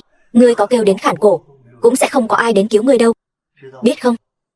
Khách sạn này để đảm bảo sự riêng tư của khách hàng đã lắp đặt không chỉ một lớp cách âm. Ngươi muốn làm gì? Ta nói cho ngươi biết, chồng ta là Ôn Tầm đấy. Nếu ngươi còn muốn ở lại Hải Thành thì lập tức thả ta ra. Chuyện này chẳng lẽ ngươi không nói? Ta không biết sao. Nhưng mà được nếm thử mùi vị của Ôn phu nhân, cả đời này cũng không uổng phí. Huống chi Ôn tổng luôn coi ngươi là kẻ thù. Ngươi bây giờ nói lời này vì muốn trốn thoát, ngươi nghĩ ta sẽ tin sao? Là ai phái ngươi đến? Cái vẻ thông minh lanh lợi của ngươi ta thật sự rất thích. Nhanh như vậy đã hiểu những điều quanh co trong này. Muốn trách thì trách người đắc tội, người không nên đắc tội. Ngươi muốn làm gì? Cứu mạng.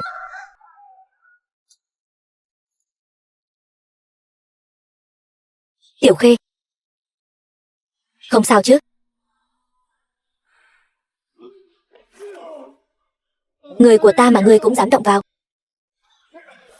Doãn Ngọc, đủ rồi. Nói, là ai phái ngươi đến? Không có ai, là tự ta. Ngươi xem ngươi, một bộ dạng hồ ly tinh, chẳng phải là muốn sao? Ta cho, thì sao? Có gan nói lại. Bây giờ ngươi tự nói đi. Ta có thể không truy cứu mà thả ngươi, nhưng nếu đợi ta điều tra thì ngươi sẽ không may mắn như vậy đâu.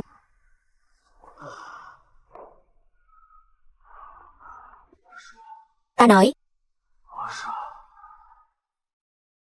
còn không mau nói. The film was translated and narrated by M Media. Doãn Ngọc, thôi, dù có đuổi theo, hắn cũng sẽ không nói.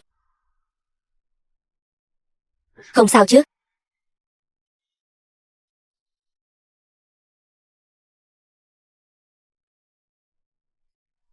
Ôn Tầm, Ôn Tầm, không phải như ngươi thấy đâu, ngươi nghe ta giải thích. Ôn Tầm, ngươi muốn làm gì, không phải như ngươi nghĩ đâu, im miệng. Ta đưa vợ mình đi đâu, liên quan gì đến ngươi? Ngược lại là ngươi với tư cách là tân lang hôm nay lại cùng vợ người khác ở cùng nhau chỉnh trang y phục. Ta thật không biết, tân nương hôm nay thấy được sẽ là tâm lý gì.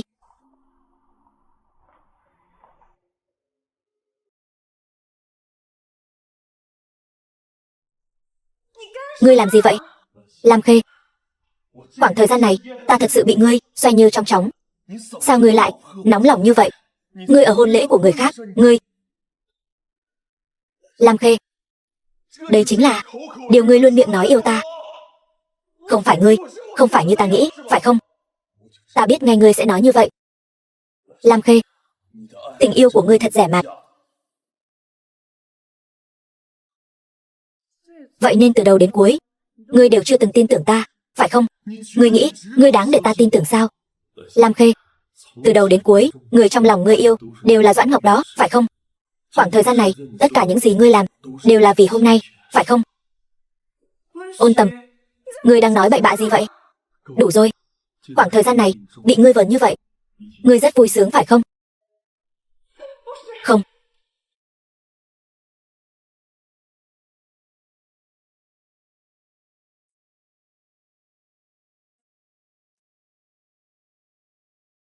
Ngươi say rồi, đừng uống nữa.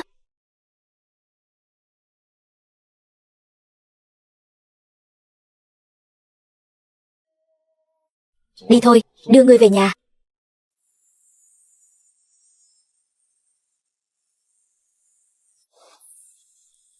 Sao vậy? Sao anh ấy uống nhiều vậy? Có lẽ tâm trạng không tốt. Để đây đi. Chậm thôi.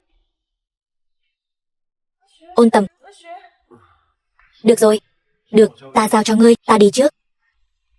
Cảm ơn ngươi. Khách sáo với ta. Lý Lạc, ta có việc muốn nhờ ngươi.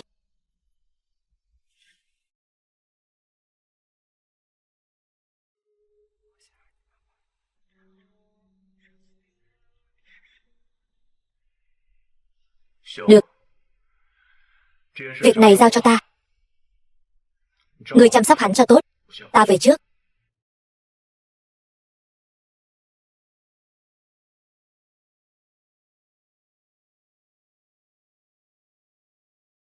Lam Khê, ngươi nói cho ta biết, tại sao ngươi lừa ta? Ta không lừa ngươi. Ta không tin. Ôn Tầm, ta nói yêu ngươi chính là yêu ngươi. Ta thề với trời.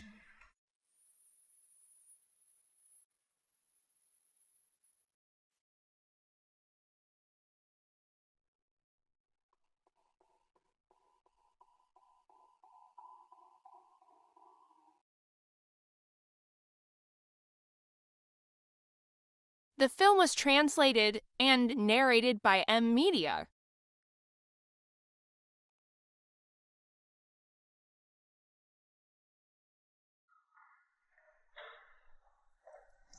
Thiếu gia, bữa sáng đã chuẩn bị xong. Ta không đói. Mọi người ăn đi, ta đi làm.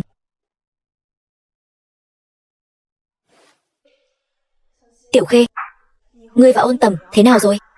Ta và hắn bây giờ chỉ là bạn giường, ngoại trừ mỗi tối nằm trên một giường.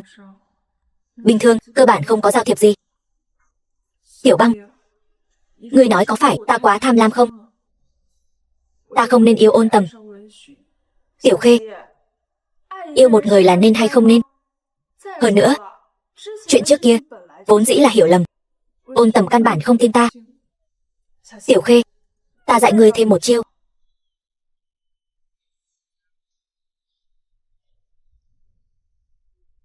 Như vậy có được không? Lần trước nấu cơm đã bị ta làm hỏng.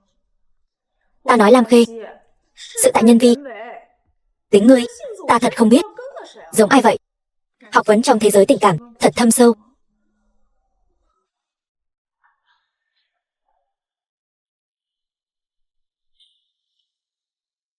Thiếu phu nhân, ngươi đừng lo lắng. Thiếu gia đang trên đường về. Thiếu gia, ngài đã về, thêm một bộ bát đũa. Vâng.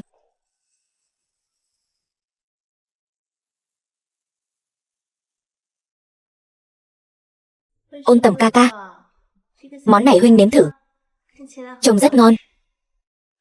Nhanh vậy đã Ôn Tầm ca ca rồi. Thật là xến. Ôn Tầm ca ca, sau này cứ để muội ở lại chăm sóc huynh. Nghe nói Lam Khê tỷ bình thường công việc rất bận, e là không có thời gian chăm sóc huynh. Được, từ tối nay ngươi sẽ ở lại. Vâng Ôn Tầm ca ca, sẽ cho người mang đồ đến. Nếm thử cái này, trông rất ngon. Lam Khê, Ôn Tầm ca ca, để ta ở lại đây. Ngươi sẽ không buồn chứ? Đây chính là nhà của Ôn thiếu gia. Ta có tư cách gì mà không vui? Ta còn công việc phải làm.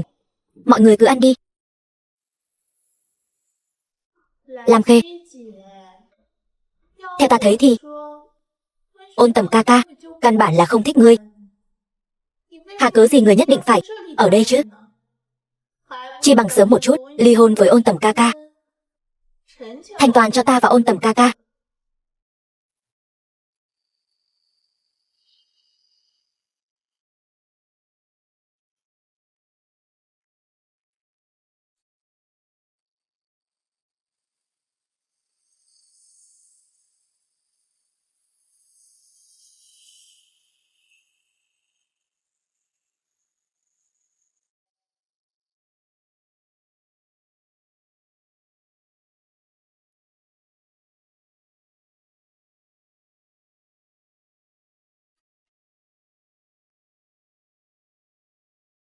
Mẹ, nếu đã bước chân vào Ôn gia rồi thì hãy nhớ, nhất định phải nắm bắt được trái tim của Ôn Tầm. Chỉ cần nắm bắt được Ôn Tầm thì sau này đứa gia chúng ta sẽ vạn sự vô ưu. Con biết rồi, mẹ.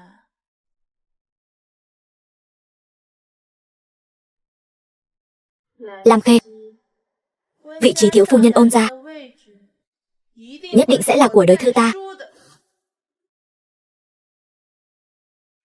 Phu nhân, dựa theo manh mối mà ngươi đưa, tiểu thư khi còn nhỏ đã được Viện Phúc Lợi Hải Thành nhận nuôi. Nhưng mà viện trưởng của Viện Phúc Lợi đó đã mất cách đây mười mấy năm rồi, cho nên tạm thời chưa có manh mối nào. The film was translated Điều tra, and narrated by cứ tiếp tục điều tra cho ta.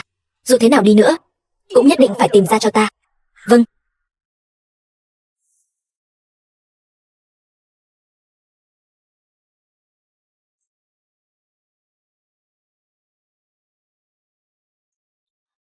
Ôn Tầm ca ca, đã khuya lắm rồi, đi nghỉ ngơi đi. Thấy người muộn thế này mà vẫn còn làm việc, ta thấy sót lắm. Ngươi đi ngủ trước đi. Ôn Tầm ca ca đã nói là sẽ ở bên cạnh ngươi mà. Ta sợ ngủ một mình lắm. Những lời như vậy sau này đừng để ta phải nói lần thứ hai.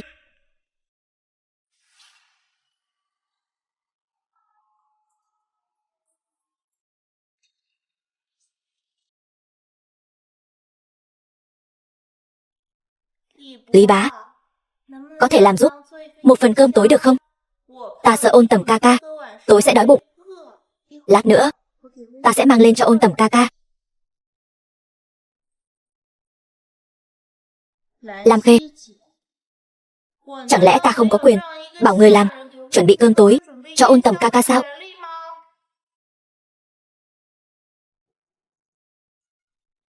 Xin lỗi Lý Bá đi. Ta đã làm gì sai sao?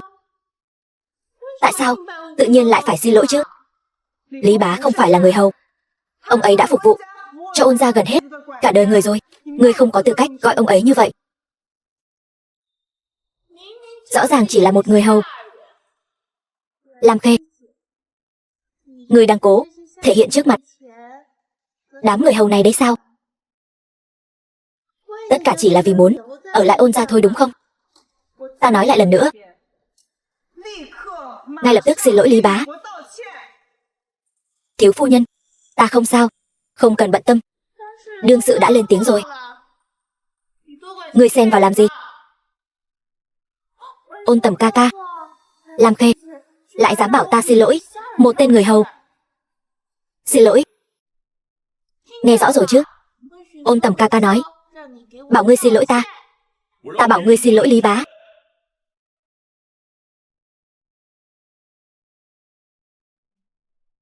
Lý Bá, xin lỗi. Vừa rồi là ta sai. Mong ông thứ lỗi. Thiếu gia, ta đi chuẩn bị cho ngươi và thiếu phu nhân bữa khuya.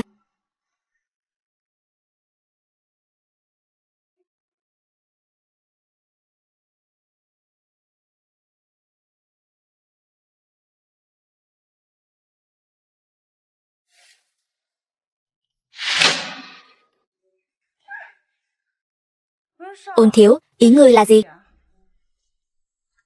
Ôn Tầm, ngươi làm gì vậy? Ngươi vừa mới dẫn gái khác về để sỉ nhục ta, bây giờ lại như thế này. Sao cơ? Trong mắt ngươi, ta là một người dễ dãi sao? Lam Khê, ngươi đừng có hòng chọc giận ta. Ôn Tầm, ta chưa từng làm điều gì có lỗi với ngươi. Nếu đã yêu, sao lại phản bội? Tình yêu của ngươi, ta không dám nhận.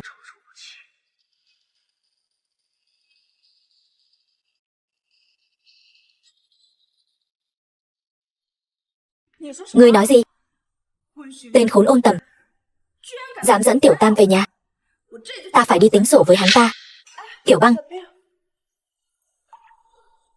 ngươi, Tiểu Băng, ta muốn ly hôn với Ôn Tầm. Ngươi suy nghĩ kỹ rồi chứ? Nếu ở bên nhau mà cả hai đều đau khổ, chi bằng chia tay.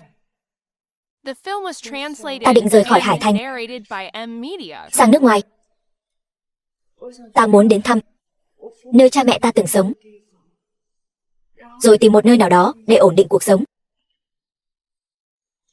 Nếu ngươi đã quyết định rồi, thì ta sẽ giúp ngươi đơn ly hôn. Ôn Tầm, ta có chuyện muốn nói với ngươi. Ôn Tầm ca ca, vậy ta lên phòng đợi ngươi nhé.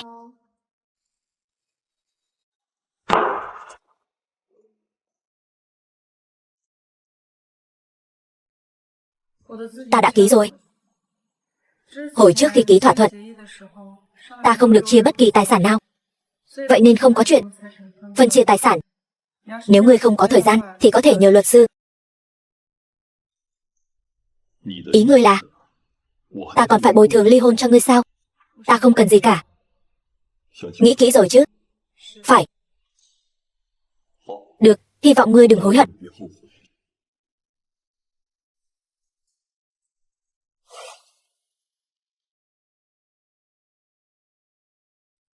Ôn Tầm ca ca, xem ra Lam Khê tỷ đã buông bỏ đoạn tình cảm này rồi. Sao ngươi không ký nhanh đi, cho Lam Khê tỷ được tự do? Cút. Ôn Tầm ca ca, anh nói gì? Cút.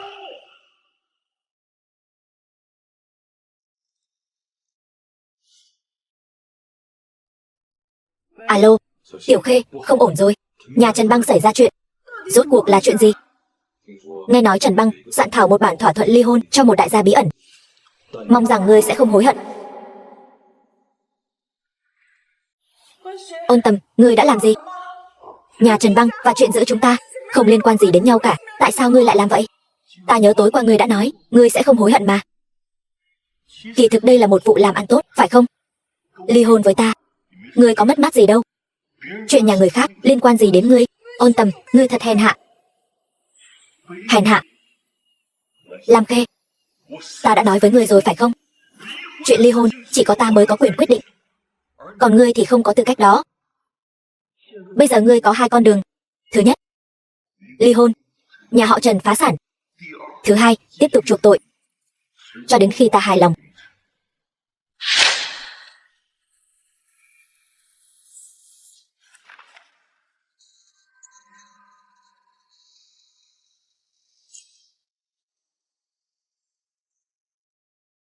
Anh hài lòng rồi chứ?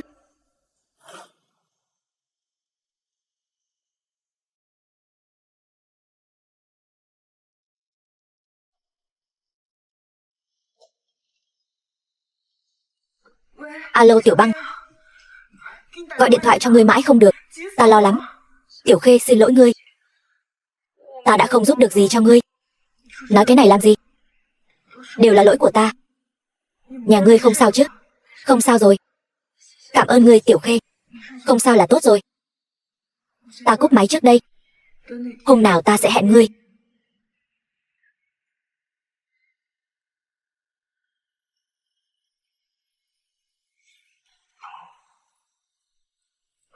Lam Khê, ta vẫn chưa thua đâu. Ngươi cứ đợi đấy.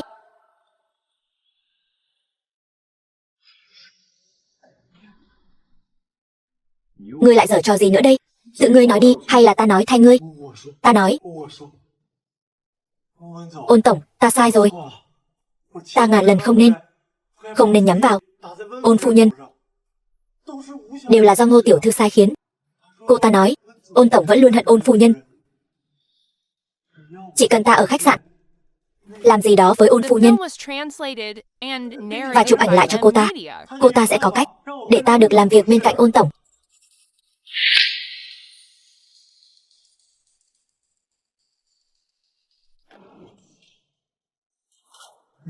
Ngươi dám động đến cô ấy? Ôn tổng, ta sai rồi, ta thật sự sai rồi. Hơn nữa ta cũng chưa làm gì được. Sau đó, thiếu gia nhà Doãn đã vào. Ngươi im miệng đi. Chu Kiệt, đưa hắn ta xuống cho ta. Đưa xuống, vâng. Ôn tổng, ta sai rồi. Ta cũng bị xúi giục thôi. Ôn tổng, hay cho cái tên Ngô Tiêu Tiêu.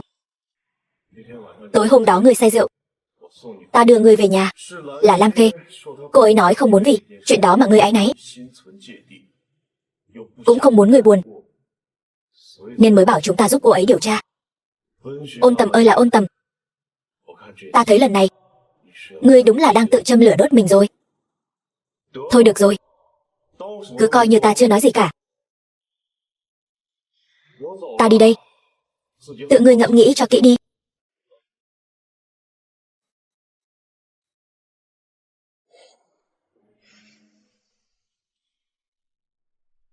Lam Khê, ngươi đến đây làm gì? Chuyện trước đây là ta sai. Ta sai rồi.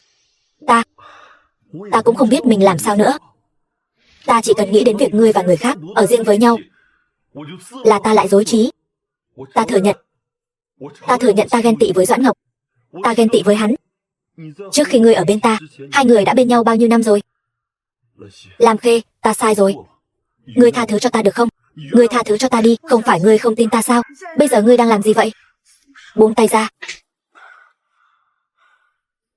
Lam Khê, chúng ta sinh con đi. Ôn tổng, ta xin ngươi hãy tha cho Ngô thị. Ta sai rồi, ta thật sự sai rồi, sau này ta không dám nữa đâu. Trước đây, nể mặt Lam Khê, ta đã tha cho ngươi một lần, nhưng ngươi không biết hối cải, còn để cho người đàn ông khác làm hại cô ấy. Ngô Tiêu Tiêu, ta đã từng nói với ngươi rồi, người nhà họ Ôn chúng ta, ngươi không chọc nổi đâu. Ôn tổng, ta biết sai rồi. Xin ngươi hãy tha cho Ngô gia.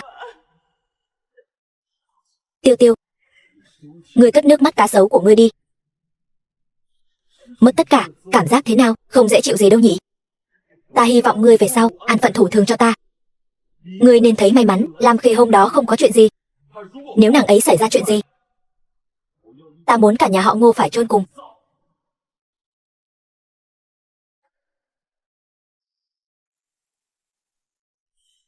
Lam Khê, tất cả đều tại ngươi. Lam Khê, trước đây ta thật sự đã nhìn lầm ngươi. Ngươi đang nói gì vậy? Là ngươi xúi giục Ôn Tầm mới khiến cho Ngô gia phá sản đúng không? Ngươi không phải không biết Ngô thị hiện tại và Doãn thị rốt cuộc có quan hệ gì. Ngươi làm như vậy, chẳng lẽ thật sự không màng tới tình nghĩa trước đây của chúng ta sao? Doãn Ngọc, ngươi đang nói bậy bạ gì vậy? Ta khi nào xúi giục Ôn Tầm? Ngô thị đã phá sản rồi. Ngươi có biết cái gì? Là ta làm, không liên quan gì đến vợ ta. Ôn Tầm, cho dù Ngô Tiêu Tiêu bình thường có chút thù địch với Lam Khê, thì ngươi cũng không cần thiết khiến Ngô thị phá sản chứ. Doãn Ngọc, ngươi luôn miệng nói yêu Lam Khê, luôn miệng nói yêu Lam Khê, nhưng kỳ thực ngươi yêu bản thân mình hơn yêu Lam Khê. Ngươi không phân biệt phải trái, vừa đến đã chất vấn nàng ấy. Vợ ngươi có nói cho ngươi biết ta vì sao lại làm vậy không? Ta nói cho ngươi biết, ngày các ngươi kết hôn, kẻ bắt nạt Lam Khê chính là do vợ ngươi sai khiến. Ngươi có biết không? Không thể nào, tuyệt đối không thể nào. Ngô Tiêu Tiêu sẽ không làm vậy. Xem ra ngươi đối với người nằm bên cạnh mình thật sự là chưa đủ hiểu biết.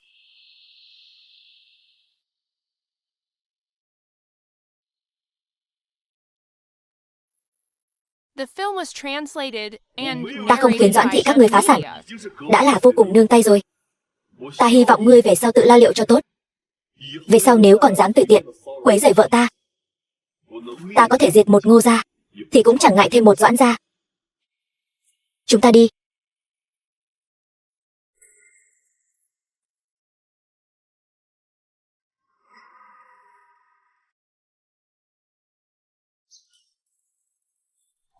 Doãn Ngọc thế nào rồi? Lam Khê đồng ý giúp chứ? Ngô Tiêu Tiêu, người lần trước ở khách sạn là do người sắp xếp phải không? Không phải đâu Doãn Ngọc. Lam Khê nhất định đang chia rẽ chúng ta. Nàng ấy đang lừa ngươi đấy. Ngươi vậy mà còn dám lừa ta? Ôn Tầm đã cho ta xem lời khai rồi. Ngô Tiêu Tiêu, ngươi thật đúng là lòng dạ rắn rết. Doãn Ngọc, tất cả những chuyện này đều tại ngươi. Chỉ cần ta nghĩ đến Lam Khê đã từng ở bên ngươi, là ta lại ghen đến phát điên. Làm vậy, tất cả đều là vì ta yêu ngươi. Đủ rồi.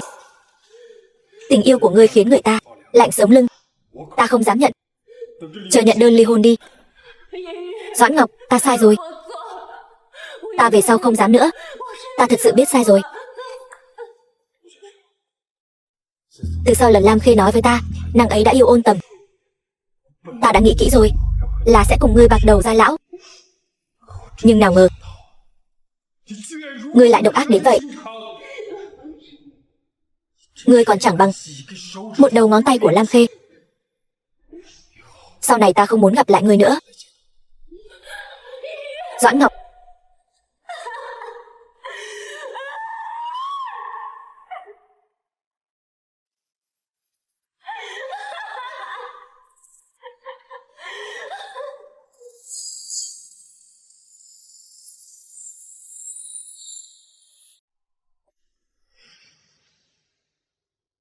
muốn nói gì?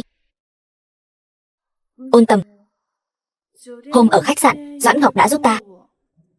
Hiện tại Ngô thị và Doãn thị đang ràng buộc với nhau. Hay là cứ coi như là trả ơn cho Doãn Ngọc đi. Lam Khê, một người lương thiện không có gì sai, nhưng sự lương thiện đó phải có giới hạn và nguyên tắc.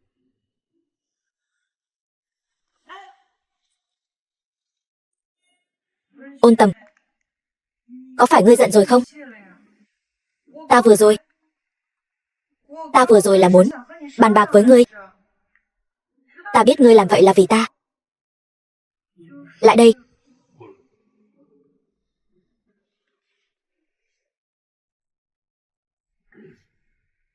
Ta vừa rồi thật sự có chút giận. Ta đã biết mà. Ngươi biết gì chứ? Ngươi cái gì cũng không biết. Lam Khê, trong đầu nàng rốt cuộc chứa cái gì vậy? Chứa não đó. Nàng cố ý phải không? Cũng có một chút. Ta thấy nàng chính là cố ý. Còn chuyện này nữa, Ngô Tiêu Tiêu sắp đặt vốn đã là hoàn mỹ vô khuyết rồi. Chỉ là sự xuất hiện của Doãn Ngọc đã phá vỡ kế hoạch của cô ta. Nếu chuyện đó thật sự xảy ra, nàng có nói như vậy được không? Hơn nữa, vốn dĩ Ngô Thị đã có vấn đề về tài chính, phá sản là chuyện sớm muộn thôi. Ta chỉ thúc đẩy nhanh tiến độ của nó. Ta biết rồi. Sau này, nhà chúng ta đều nghe ngươi được chưa? The film was translated and narrated by M Media. Mẹ đánh con làm gì? Đến cả một ôn tầm mà cũng không giữ được, còn bị người ta đuổi ra ngoài. Một quân bài tốt như vậy đều bị con phá hỏng hết. Chẳng phải đều tại Lam Khê sao? Nếu không phải tại cô ta, con đã sớm là thiếu phu nhân Ôn gia rồi. Sao mẹ lại trút giận lên con? Mẹ có giận thì đi tìm cô ta mà xả chứ. Làm chẳng nên trò trống gì. Con còn dám nói nữa. Cái gì cũng không trông cậy được vào con, đúng. Lần nào mẹ cũng nói vậy. Chẳng phải mẹ vẫn luôn tìm chị gái con, có khi đã mất từ lâu rồi sao? Trong mắt mẹ, chị ấy mới là quan trọng nhất, đúng không? Đồ hỗn láo. Không cho phép con nói chị con như vậy. Thôi được rồi, đừng nhìn ta bằng ánh mắt đó. Không có ta thì con chẳng là cái thá gì.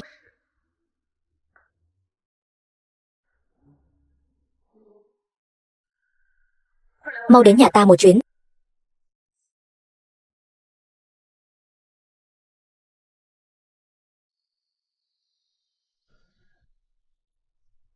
Alo. Tiểu Khê, ta sắp rời Hải Thành rồi. Chúng ta có thể gặp nhau một chút được không? Được.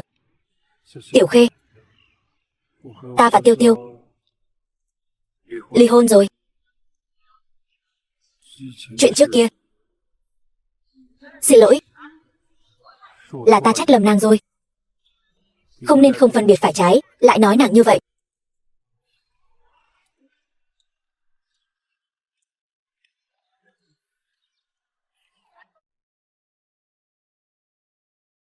Vẫn như trước. Hay khóc.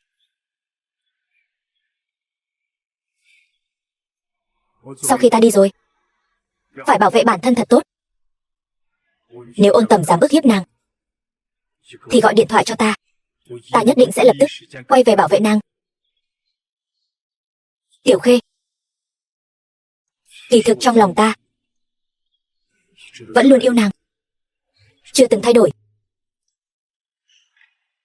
Thôi không nói nữa. Doãn Ngọc, cảm ơn ngươi. Lam Khê, ta đã yêu nàng trọn 10 năm. Nhưng cuối cùng, người ở lại trong lòng nàng lại không phải ta.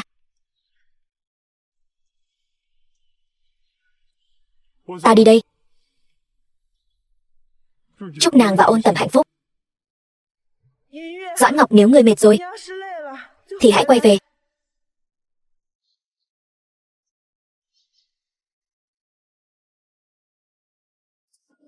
Sao vậy? Nhìn hắn ta đi. Nàng rất khó chịu phải không? Ta thấy nàng bộ dạng thâm tình như vậy, ta có nên thanh toàn cho hai người không? Sao ngươi lại ở đây? Ngươi sợ bị ta nhìn thấy, hay là ngươi chột dạ? Ta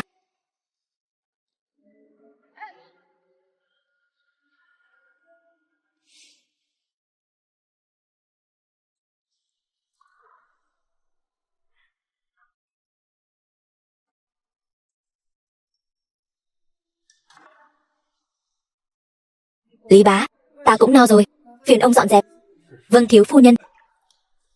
Ta có thể hỏi, hai người rốt cuộc là sao vậy? Sáng nay không phải vẫn còn tốt sao? Thiếu phu nhân, người trẻ tuổi như ngươi, sao lại không bằng một lão già sắp xuống mổ như ta? Thiếu gia, cậu ấy rõ ràng là đang ghen. Ghen? Thiếu phu nhân, ngươi có muốn nhìn thiếu gia khóc vì người phụ nữ khác không? Vậy là đúng rồi. Ta biết rồi. The film was translated and narrated by M-Media. Người trẻ bây giờ yêu đương thật khác với chúng ta ngày xưa. Khác biệt lắm.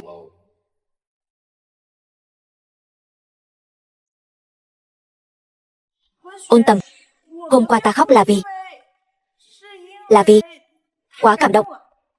Đúng, ta là vì quá cảm động nên mới khóc. Hôm qua Doãn Ngọc nói rất nhiều, thêm vào đó ta lại không thích bầu không khí chia ly đó, cho nên ta mới khóc.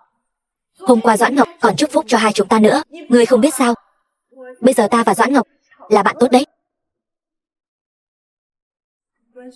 Ôn Tầm, ta nói nhiều như vậy, ngươi có thể hiểu chứ? Ôn Tầm nhịn đi, nhất định phải dạy cho Lam Khê này một bài học. Dám vì người đàn ông khác mà khóc, ta còn không được tức giận sao? Ôn Tầm, ngươi có đang nghe không? Lam Khê, gần đây ta có phải quá nuông chiều nàng rồi không? Nàng càng ngày càng không coi ai ra gì. Ai bảo ngươi chiều ta? Chẳng phải đều tại ngươi sao? Nàng nói gì cơ? Không. Đúng rồi, ta hẹn Trần Băng rồi. Ngươi có thể đưa ta đi không? Còn không mau đi theo.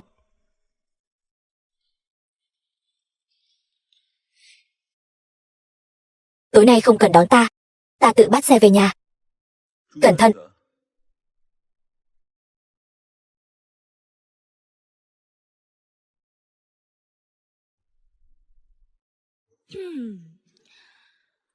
Sức mạnh của tình yêu thật là đáng ghen tị. Vậy thì ngươi cũng mau chóng tìm một người đi. Thôi đi, ta mới không muốn sớm như vậy nếm trải mùi vị đắng cay của tình yêu. Đi thôi. Ngươi không phải muốn ăn đồ của tiệm đó sao? Ta đã đặt chỗ trước rồi. Thật sao?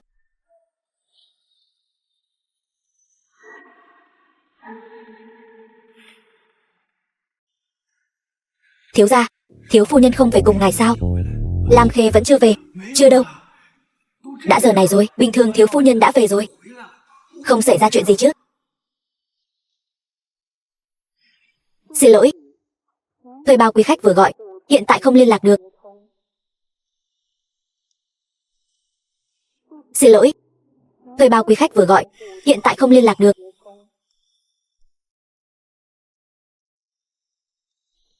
Alo, Chu Kiệt, định vị cho ta ngay lập tức vị trí của Lam Khê.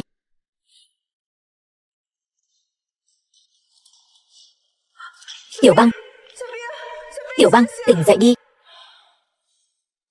Ngươi không sao chứ? Tiểu Khê, chúng ta đây là bị bắt cóc rồi. Rõ ràng như vậy. Ngươi ngốc sao? Đây là đâu? Sao không có một ai vậy? Nếu để ta biết được là ai làm, ta nhất định sẽ không tha cho hắn. Cứu mạng. Có ai không? Cứu mạng. Hôm nay dù có kêu rát cả họng, cũng sẽ không có ai đến cứu các ngươi đâu.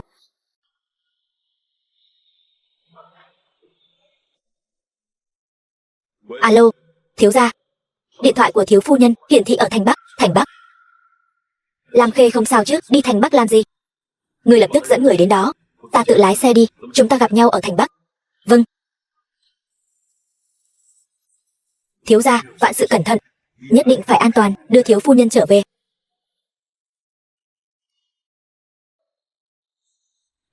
Hóa ra là các ngươi. Lam Khê, ngươi, một kẻ tù tội. Đắc ý cái gì chứ? Các ngươi làm vậy là phạm pháp. Các ngươi chẳng lẽ không biết sao? Câm cái mồm thối của ngươi lại, có gì thì nhắm vào ta. Thả bạn ta ra. Tình chị em thật sâu đậm. Tiểu Băng, Tiểu Khê, ta không sao. Hồ ly tinh nhà ngươi dám câu dẫn Ôn Tầm. Đới Thư, ngươi không sợ Ôn Tầm tìm ngươi gây phiền phức sao? Nói không chừng cả đời này cô ta cũng không gặp lại được Ôn Tầm nữa đâu. Được rồi, Lam Khê, chỉ cần ngươi bằng lòng rời xa Ôn Tầm, ta sẽ đưa ngươi đến một nơi không ai quen biết ngươi, để ngươi bắt đầu lại. Ngươi đừng hòng. Sao lại nói chuyện với mẹ ta như thế? Quả nhiên là mẹ con ruột, cùng một bộ mặt xấu xa. Họ Trần kia, ngươi còn dám nhiều lời một câu nữa, ta không thể đảm bảo Bằng hữu tốt nhất của ngươi sẽ gặp phải chuyện gì đâu. Lam Khê, đáp ứng điều kiện vừa rồi, ta bảo đảm sẽ không làm khó ngươi và bằng hữu của ngươi. Lý Mai, ngươi không sợ báo ứng sao? Bớt nói nhảm. Cho ngươi cơ hội cuối cùng. Ngươi rốt cuộc có đáp ứng hay không? Nói, miếng ngọc bội này từ đâu mà có? Làm gì? Đây là di vật của mẹ ruột, để lại cho ta. Đừng chạm vào nó.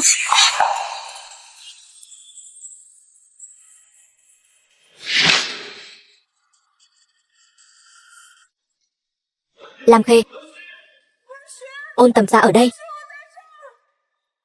Tránh ra. Ôn Tầm, ta cứ tưởng sẽ không bao giờ gặp lại ngươi nữa. Ngươi ngay cả Lam Khê cũng dám bắt cóc. Ngươi không muốn sống nữa sao? Lam Khê, ta là mẹ con. Ta là mẹ con đây. Lam Khê, con có biết mẹ tìm con vất vả lắm không?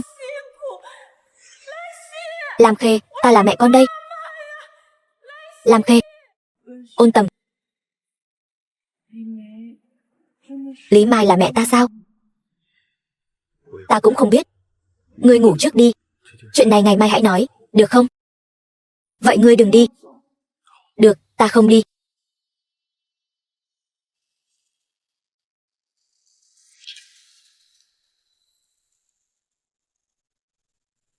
Đi điều tra Lý Mai, xem những lời bà ta nói hôm nay là thật hay giả. Lam Khê. Lại là Lam Khê. Lam Khê lại chính là con gái mà mẹ vẫn luôn tìm kiếm. Thế giới này thật nhỏ bé. Lam Khê, ngươi dựa vào cái gì mà cướp đoạt tất cả những gì thuộc về ta?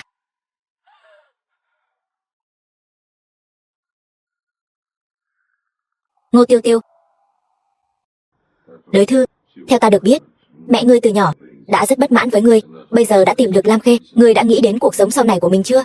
Nếu chúng ta đã có chung kẻ thù, sao lại không hợp tác, mỗi người đạt được điều mình muốn? Kẻ thù của kẻ thù chính là bằng hữu. Lam Khê, cứ chờ đấy. Ngươi xem đi.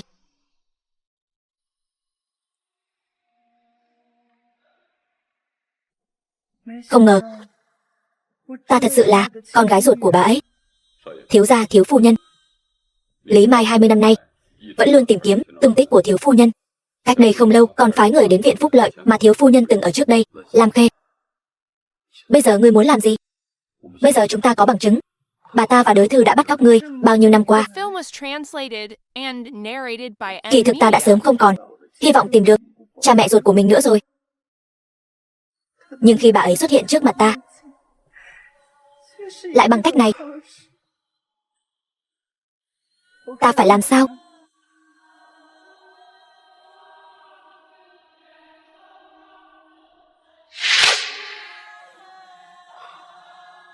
Muốn khóc thì cứ khóc đi. Lam Khê, mẹ muốn nói với con vài lời. Chỉ vài lời thôi. Cảm ơn con không truy cứu chuyện trước đây nữa. Lam Khê, mẹ sai rồi. Con có thể tha thứ cho mẹ không? Bao nhiêu năm rồi mẹ vẫn luôn tìm con. Năm đó cũng là bất đắc dĩ mới đưa con vào viện phúc lợi.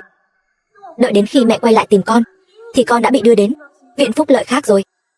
Mẹ tìm con đến tận 20 năm. Bây giờ cuối cùng cũng tìm được con rồi. Mẹ thật sự rất vui.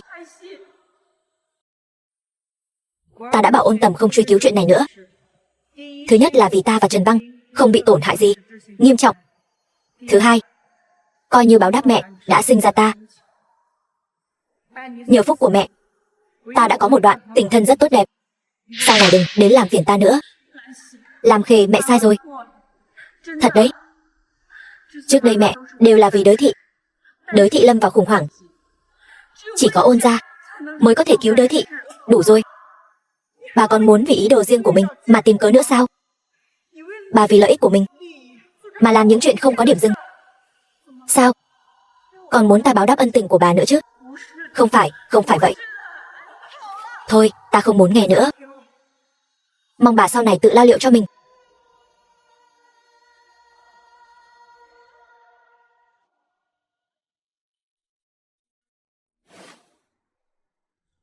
Nghĩ gì vậy? Ôn Tầm, người có thể giúp đới thị vượt qua khó khăn không? Lại đây. Ta biết nàng sẽ nói vậy mà. Nàng yên tâm đi, ta đã bảo Chu Kiệt đến đới thị rồi. Nhưng mà bọn họ có năng lực để ta giúp bọn họ không? Thì là chuyện của bọn họ. Cảm ơn ngươi, Ôn Tầm. Còn nữa, tối nay ta phải đi công tác, không biết khi nào về. Ở nhà ngoan ngoãn nhé. Biết rồi. Alo, nhớ ta nhanh vậy sao? Ngủ nhanh đi, muộn rồi. Ta sẽ cố gắng xong việc rồi về nhà.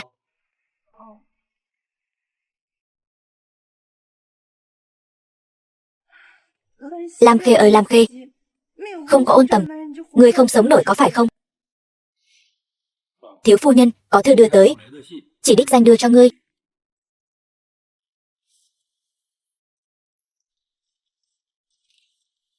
Muốn biết về vụ tai nạn năm đó hãy đến địa chỉ này. Thiếu phu nhân sao vậy? Lý bá, ta có chút việc gấp, ta phải đi tìm Trần Băng. Không cần đợi ta đâu. Thiếu phu nhân. Tiểu Khê, tiếp theo ngươi định làm gì? Tiểu Băng, ngươi có thể đi cùng ta đến địa chỉ này không? Ta thật sự muốn biết sự thật. Cha mẹ của ta và Ôn Tầm cùng mất trong vụ tai nạn xe đó. Chuyện này vẫn luôn là một quả bom hẹn giờ, không biết ngày nào sẽ nổ. Ta muốn cho mình một lời giải thích, cũng muốn cho Ôn Tầm một lời giải thích. Ta không muốn giữa chúng ta có bất kỳ yếu tố nào chưa chắc chắn. Vậy thì hay là báo cho Ôn Tầm một tiếng trước. Không được, Ôn Tầm đi công tác rồi. Ta không muốn anh ấy vì chuyện này mà phân tâm. Chúng ta đi nhanh về nhanh. Ta muốn trước khi Ôn Tầm về thì quay lại. Được không? The film was translated and Dừng xe. narrated by M Media.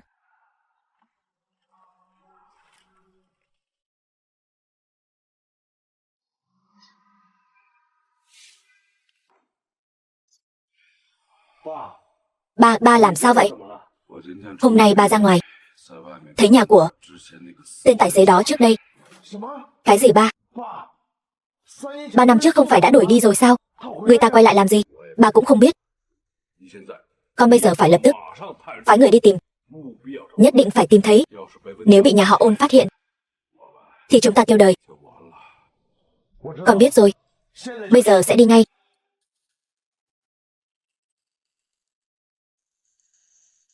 Alo, Lý bá. Thiếu gia thiếu phu nhân biến mất rồi.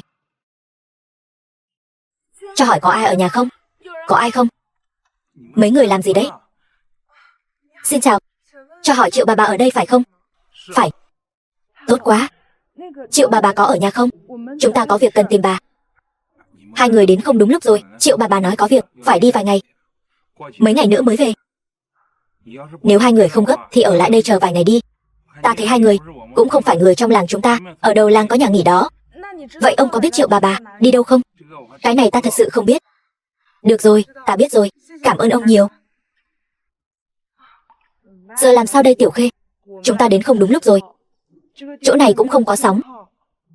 Muốn gọi điện báo bình an cho Ôn Tầm cũng không gọi được. Nhưng đã đến rồi. Ta muốn ở lại đây vài ngày, đợi Triệu bà về. Lý bá, rốt cuộc là chuyện gì vậy? Lam Khê sao lại mất tích được? Hôm đó thiếu phu nhân nhận được một lá thư, nói là đến nhà họ Trần tìm Trần tiểu thư. Ta còn tưởng cô ấy tối sẽ về, nên không phái người đi theo. Nhưng không ngờ, đã 2 ngày rồi mà vẫn chưa về. Nhà họ Trần thì sao? Đã phái người đi tìm chưa? Đi rồi. Nhà họ Trần nói Trần tiểu thư có việc phải đi xa rồi. Lập tức định vị Lam Khê. Vâng. Thiếu gia, không định vị được thiếu phu nhân. Đã phái rất nhiều người đi tìm rồi. Lam Khê, có thể vì một số yếu tố khách quan nên vẫn chưa định vị được, nhưng ngươi đừng lo. Ta đoán cô ấy sẽ sớm quay về thôi. Thiếu gia, thiếu phu nhân trước khi rời đi có thể đã để lại thứ gì đó, hay là người tìm lại xem, ví dụ như máy tính. Hay những cuốn sách thường xem? Đúng rồi.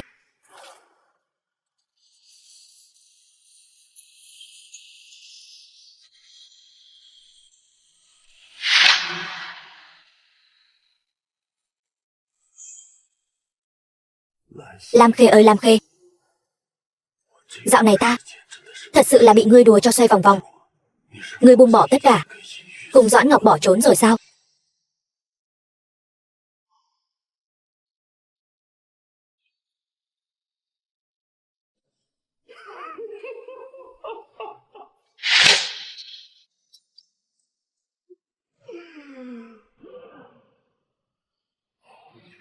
Hay cho ngươi, Lam Khê.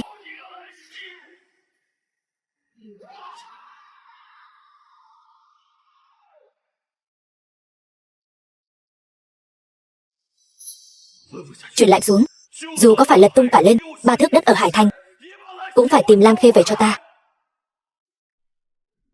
Tìm được chưa? Một người sống sờ sờ, cứ thế biến mất không một dấu vết. Sân bay, ga tàu đã tìm chưa? Đã tìm hết rồi. Không có thông tin thiếu phu nhân ra ngoài.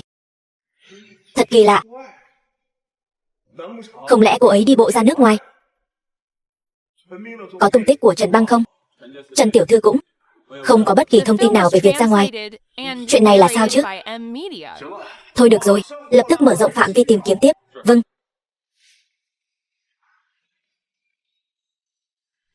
Hai người vẫn còn ở đây sao? Mấy ngày rồi. Ta cứ tưởng hai người đã đi rồi chứ. Đại ca, chúng ta thật sự có việc quan trọng, muốn tìm Triệu bà bà. Triệu bà bà sao? Tối qua bà ấy gọi điện cho ta, nói bà ấy đang ở Hải Thành. Chắc là còn lâu mới về đây. Cái gì? Bà ấy ở Hải Thành?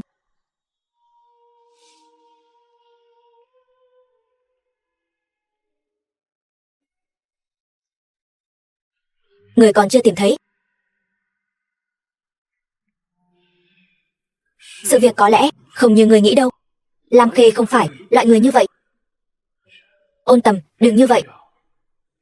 Thay vì trốn ở đây, ngươi còn không bằng tự mình đi tìm cô ấy, hỏi cho rõ ràng. Hỏi cái gì chứ?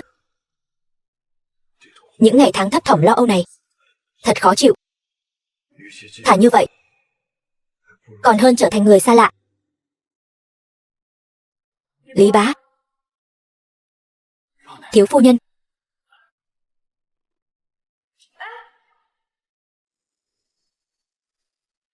Thiếu gia, thiếu phu nhân đã về. Về rồi. Thiếu gia, từ từ đi. Thiếu gia. Ôn Tầm, ngươi đi đâu vậy? Ôn Tầm, nói cho rõ ràng đi. Cút.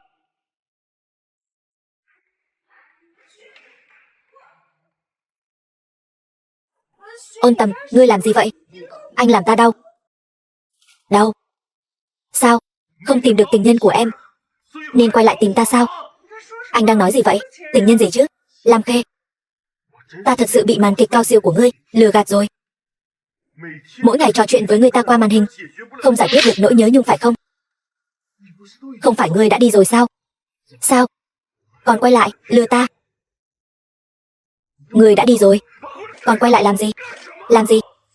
Ôn Tầm, anh chưa từng tin tưởng ta phải không? Được. Nếu ngươi nghĩ như vậy, thì cứ cho là như vậy đi. Lam Khê, ngươi lập tức cút khỏi nhà ta ngay. Cút.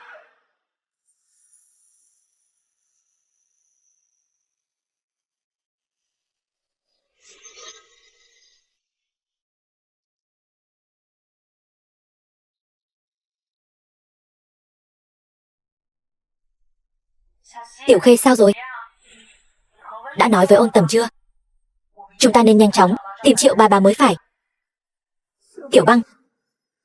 Ôn Tầm, hắn bỏ ta rồi. Ngươi tới làm gì? Ta tìm Lam Khê. Tìm cái gì mà tìm? Tiểu Khê nhà chúng ta là thứ các người muốn gọi thì gọi, muốn đuổi thì đuổi sao? Tên khốn nạn Ôn Tầm đâu? Hắn ở đâu? Nếu hắn mà ở đây, ta nhất định đánh ngỏm hắn. Lam Khê coi như đã giúp ta rồi. Trước đây ta cũng đã từng giúp ngươi, không phải sao? Ngươi mau cút đi cho ta. Nếu không đi ta gọi bảo vệ đấy. Tiểu Băng, ngươi. Thôi, Ngươi muốn làm gì thì làm. Lam Khê, ta tới là để cho cô xem một đoạn video.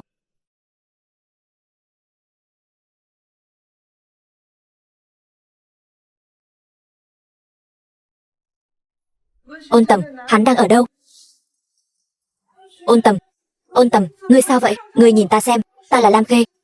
Ta là Lam Khê đây mà, Ôn Tầm. Lúc đó, nếu biết là như vậy,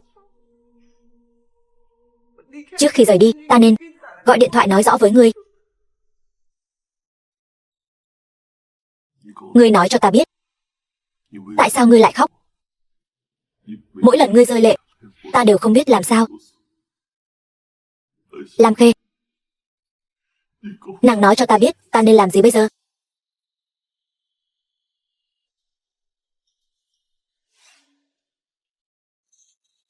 The film was Ngươi đến đây làm gì? translated and Xin lỗi. narrated by M Media. Ta không nên không nói với ngươi, mà đã lên núi. Ngày thứ hai ngươi đi công tác, ta nhận được một bức thư.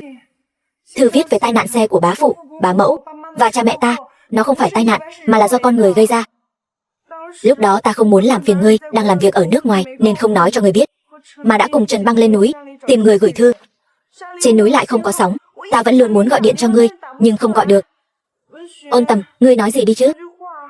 Những gì ta nói đều là sự thật. Ngươi xem, đây chính là bức thư đó. Lam Khê, sau này đừng vô cớ biến mất nữa, được không?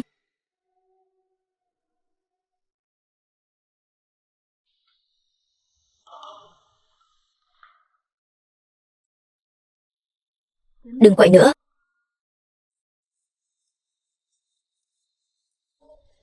Alo, thiếu gia, người đã được tìm thấy rồi. Triệu bà, cháu đã nhận được thư của bà. Cháu chính là Lam Khê. Ta biết. Trước đây ta đã thấy cháu trên tivi. Triệu bà, tai nạn xe của cha mẹ cháu rốt cuộc là chuyện gì vậy? Con trai ta, Kiến Quốc, trước đây làm tài xế ở nhà họ Lam. Ý bà là Triệu Thúc là con trai của bà. 3 năm trước, cháu trai nhỏ của ta bị ung thư máu. Mẹ nó vừa nghe thấy liền bỏ chạy. Kiến Quốc vì muốn chữa bệnh cho cháu trai ta, ban ngày làm tài xế ở nhà họ Lam, ban đêm lại đi làm việc ở khắp nơi. Sức khỏe của nó cũng suy sụp. Một hôm có 2 người đàn ông tìm đến nhà. Họ ở trong nhà Kiến Quốc, nói chuyện cả đêm. Ngày hôm sau họ rời đi. Sau đó, Kiến Quốc đưa cho ta một chiếc hộp và một thẻ ngân hàng, cũng đi rồi. Chưa được mấy ngày, ta liền nghe tin Kiến Quốc qua đời. Không bao lâu sau, cháu trai nhỏ của ta cũng mất. Trong nhà chỉ còn lại một bà lão là ta. Nửa tháng trước đó, ta nhớ đến Kiến Quốc có để lại một cái hộp. Bên trong có một máy ghi âm, còn có một bức ảnh. Ta nghe nội dung bên trong thì biết tại sao lúc Kiến Quốc ra đi lại cứ nhìn ta mãi. Ta cũng sắp đi rồi. Trước khi ta mất, ta muốn trả lại đồ cho các người, coi như là chuộc tội cho con trai ta. Đây.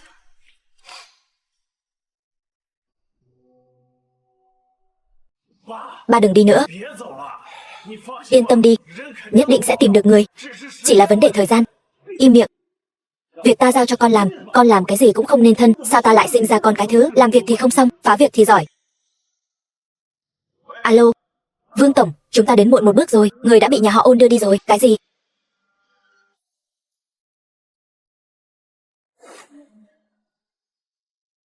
Mẹ đến làm gì? Mẹ chỉ muốn đến thăm con thôi. Còn nữa, nguy cơ của đới thị đã được giải trừ rồi. Cảm ơn con, Tiểu Khê. Thấy chưa? Đây chính là mẹ của ngươi. Khoảng thời gian ngươi biến mất, bà ta có tìm ngươi không? Có gọi cho ngươi một cuộc điện thoại nào không? Có lo lắng cho ngươi không? Bây giờ bà ta đã tìm được Lam Khê rồi. Sau này bà ta sẽ càng không coi trọng ngươi. Biết đâu bà ta vội vã như vậy cứu Đới thị cho ngươi là vì sau này muốn giao Đới thị cho Lam Khê. Thủ đoạn của Lam Khê chắc ngươi cũng đã thấy rồi. Ta chính là minh chứng rõ ràng nhất. Lam Khê, ngươi đã khiến ta mất tất cả. Ta cũng sẽ cho ngươi nếm trải cảm giác bị chính người thân của mình phản bội. Ngươi nói xong chưa?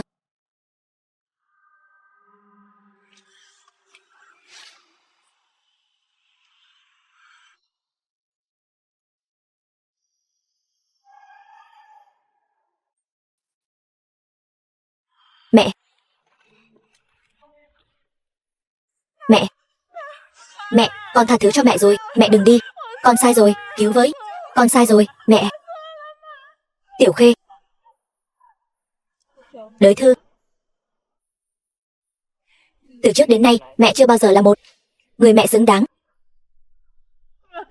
Hy vọng hai con có thể tha thứ cho mẹ. Mẹ ơi. Đới Thư, đồ vô dụng. Lam Khê, ngươi không sao chứ? Ta không sao, là mẹ ta. Bà ấy vì cứu ta mà bị xe tông. Không sao, có ta ở đây rồi. Ngươi có nhìn rõ người lái xe là ai không? Là cô ta. Còn có Ngô Tiêu Tiêu. Người đâu? Giao cô ta cho cảnh sát. Còn nữa, nhất định phải tìm được Ngô Tiêu Tiêu. Bây giờ cô ta chính là một kẻ điên. Vâng. Bác sĩ, mẹ ta thế nào rồi? Bệnh nhân bị chấn thương sọ não, hôn mê bất tỉnh. Còn có thể tỉnh lại hay không? Khi nào tỉnh lại? Giờ khó nói lắm. Cho sắp xếp phòng bệnh tốt nhất.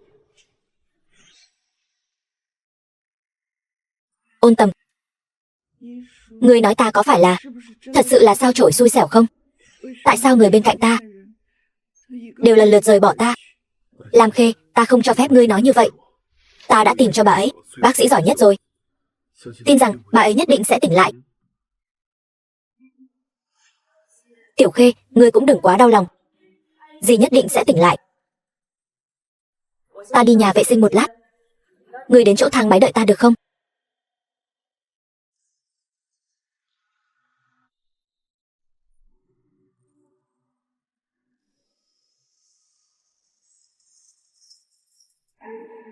Lam Khê, lâu không gặp. Muốn sống thì ngậm miệng lại, đi. Ngươi muốn làm gì? Đừng tới đây. Được rồi, ta không tới. Ngươi đừng kích động. Lam Khê. Đến nhanh thật đấy. Ngươi nghe ta nói. Ngươi hãy bỏ dao xuống đã. Chỉ cần ngươi bỏ dao xuống, ngươi thả Lam Khê ra. Điều kiện gì ta cũng đồng ý. Nghe thấy không Lam Khê? Ngươi thật sự rất quan trọng. Vậy mà lại khiến cho Ôn Tầm kiêu ngạo không ai sánh bằng. Vì ngươi mà cam tâm từ bỏ tất cả. Ngô Tiêu Tiêu, ta chưa từng đắc tội với ngươi, phải không? Hôm nay dù ngươi có lấy mạng ta, thì ngươi được gì chứ? Lam Khê, ngươi nợ ta rất nhiều. Nếu không phải vì ngươi, nhà họ Ngô chúng ta đã không phá sản. Nếu không phải vì ngươi, Doãn Ngọc đã không rời bỏ ta. Nếu không phải vì ngươi, ta đã không trắng tay. Ngươi khiến người đàn ông ta yêu nhất rời bỏ ta. Hôm nay ta muốn cho ngươi tận mắt chứng kiến người ngươi yêu nhất. Vì ngươi mà không còn chút tôn nghiêm nào. Ôn Tầm muốn ta thả Lam Khê. Được thôi. Quỳ xuống cầu xin ta. Ta sẽ thả cô ta. Quỳ xuống. Được, ta quỳ. Chỉ cần ngươi thả Lam Khê, ta làm gì cũng được. Đừng quỳ. Quỳ xuống. Đừng. Ngô Tiêu Tiêu, đừng nhúc nhích. Lam Khê, ngươi không sao chứ? Ngô Tiêu Tiêu, ta chưa bao giờ khiến ngươi trắng tay. Nếu ngươi không làm những chuyện hại người hại mình đó, ngươi sẽ trắng tay sao? Đừng lúc nào cũng đổ lỗi cho người khác, được không? Ôn Tầm, ta mệt rồi. Ta muốn về nhà. Được. Đưa đến đồn cảnh sát. Vâng. Đi. Ôn Tầm, Lam Khê, các người nhất định sẽ không ngỏm tử tế. Ngươi mới không ngỏm tử tế. Đi thôi, thả ta ra.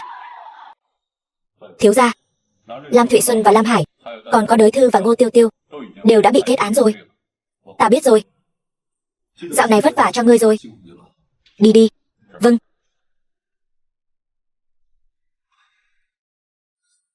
Khởi đầu câu chuyện chẳng mấy tốt đẹp. Chúng ta trải qua thù hận, yêu thương, ghen tuông, hiểu lầm, đau khổ. Tất cả những điều này cứ như một giấc mộng, mang đầy thương tích, cuối cùng cũng đến được với nhau. Dù trải qua nhiều gian truân, nhưng những gian truân ấy trước tình yêu thì có là gì? Ta không biết ta có thể đi bao xa, nhưng chỉ cần người phụ nữ này không buông tay, ta sẽ mãi không rời đi. Tương lai còn rất dài. Ta tin chúng ta nhất định sẽ rất hạnh phúc.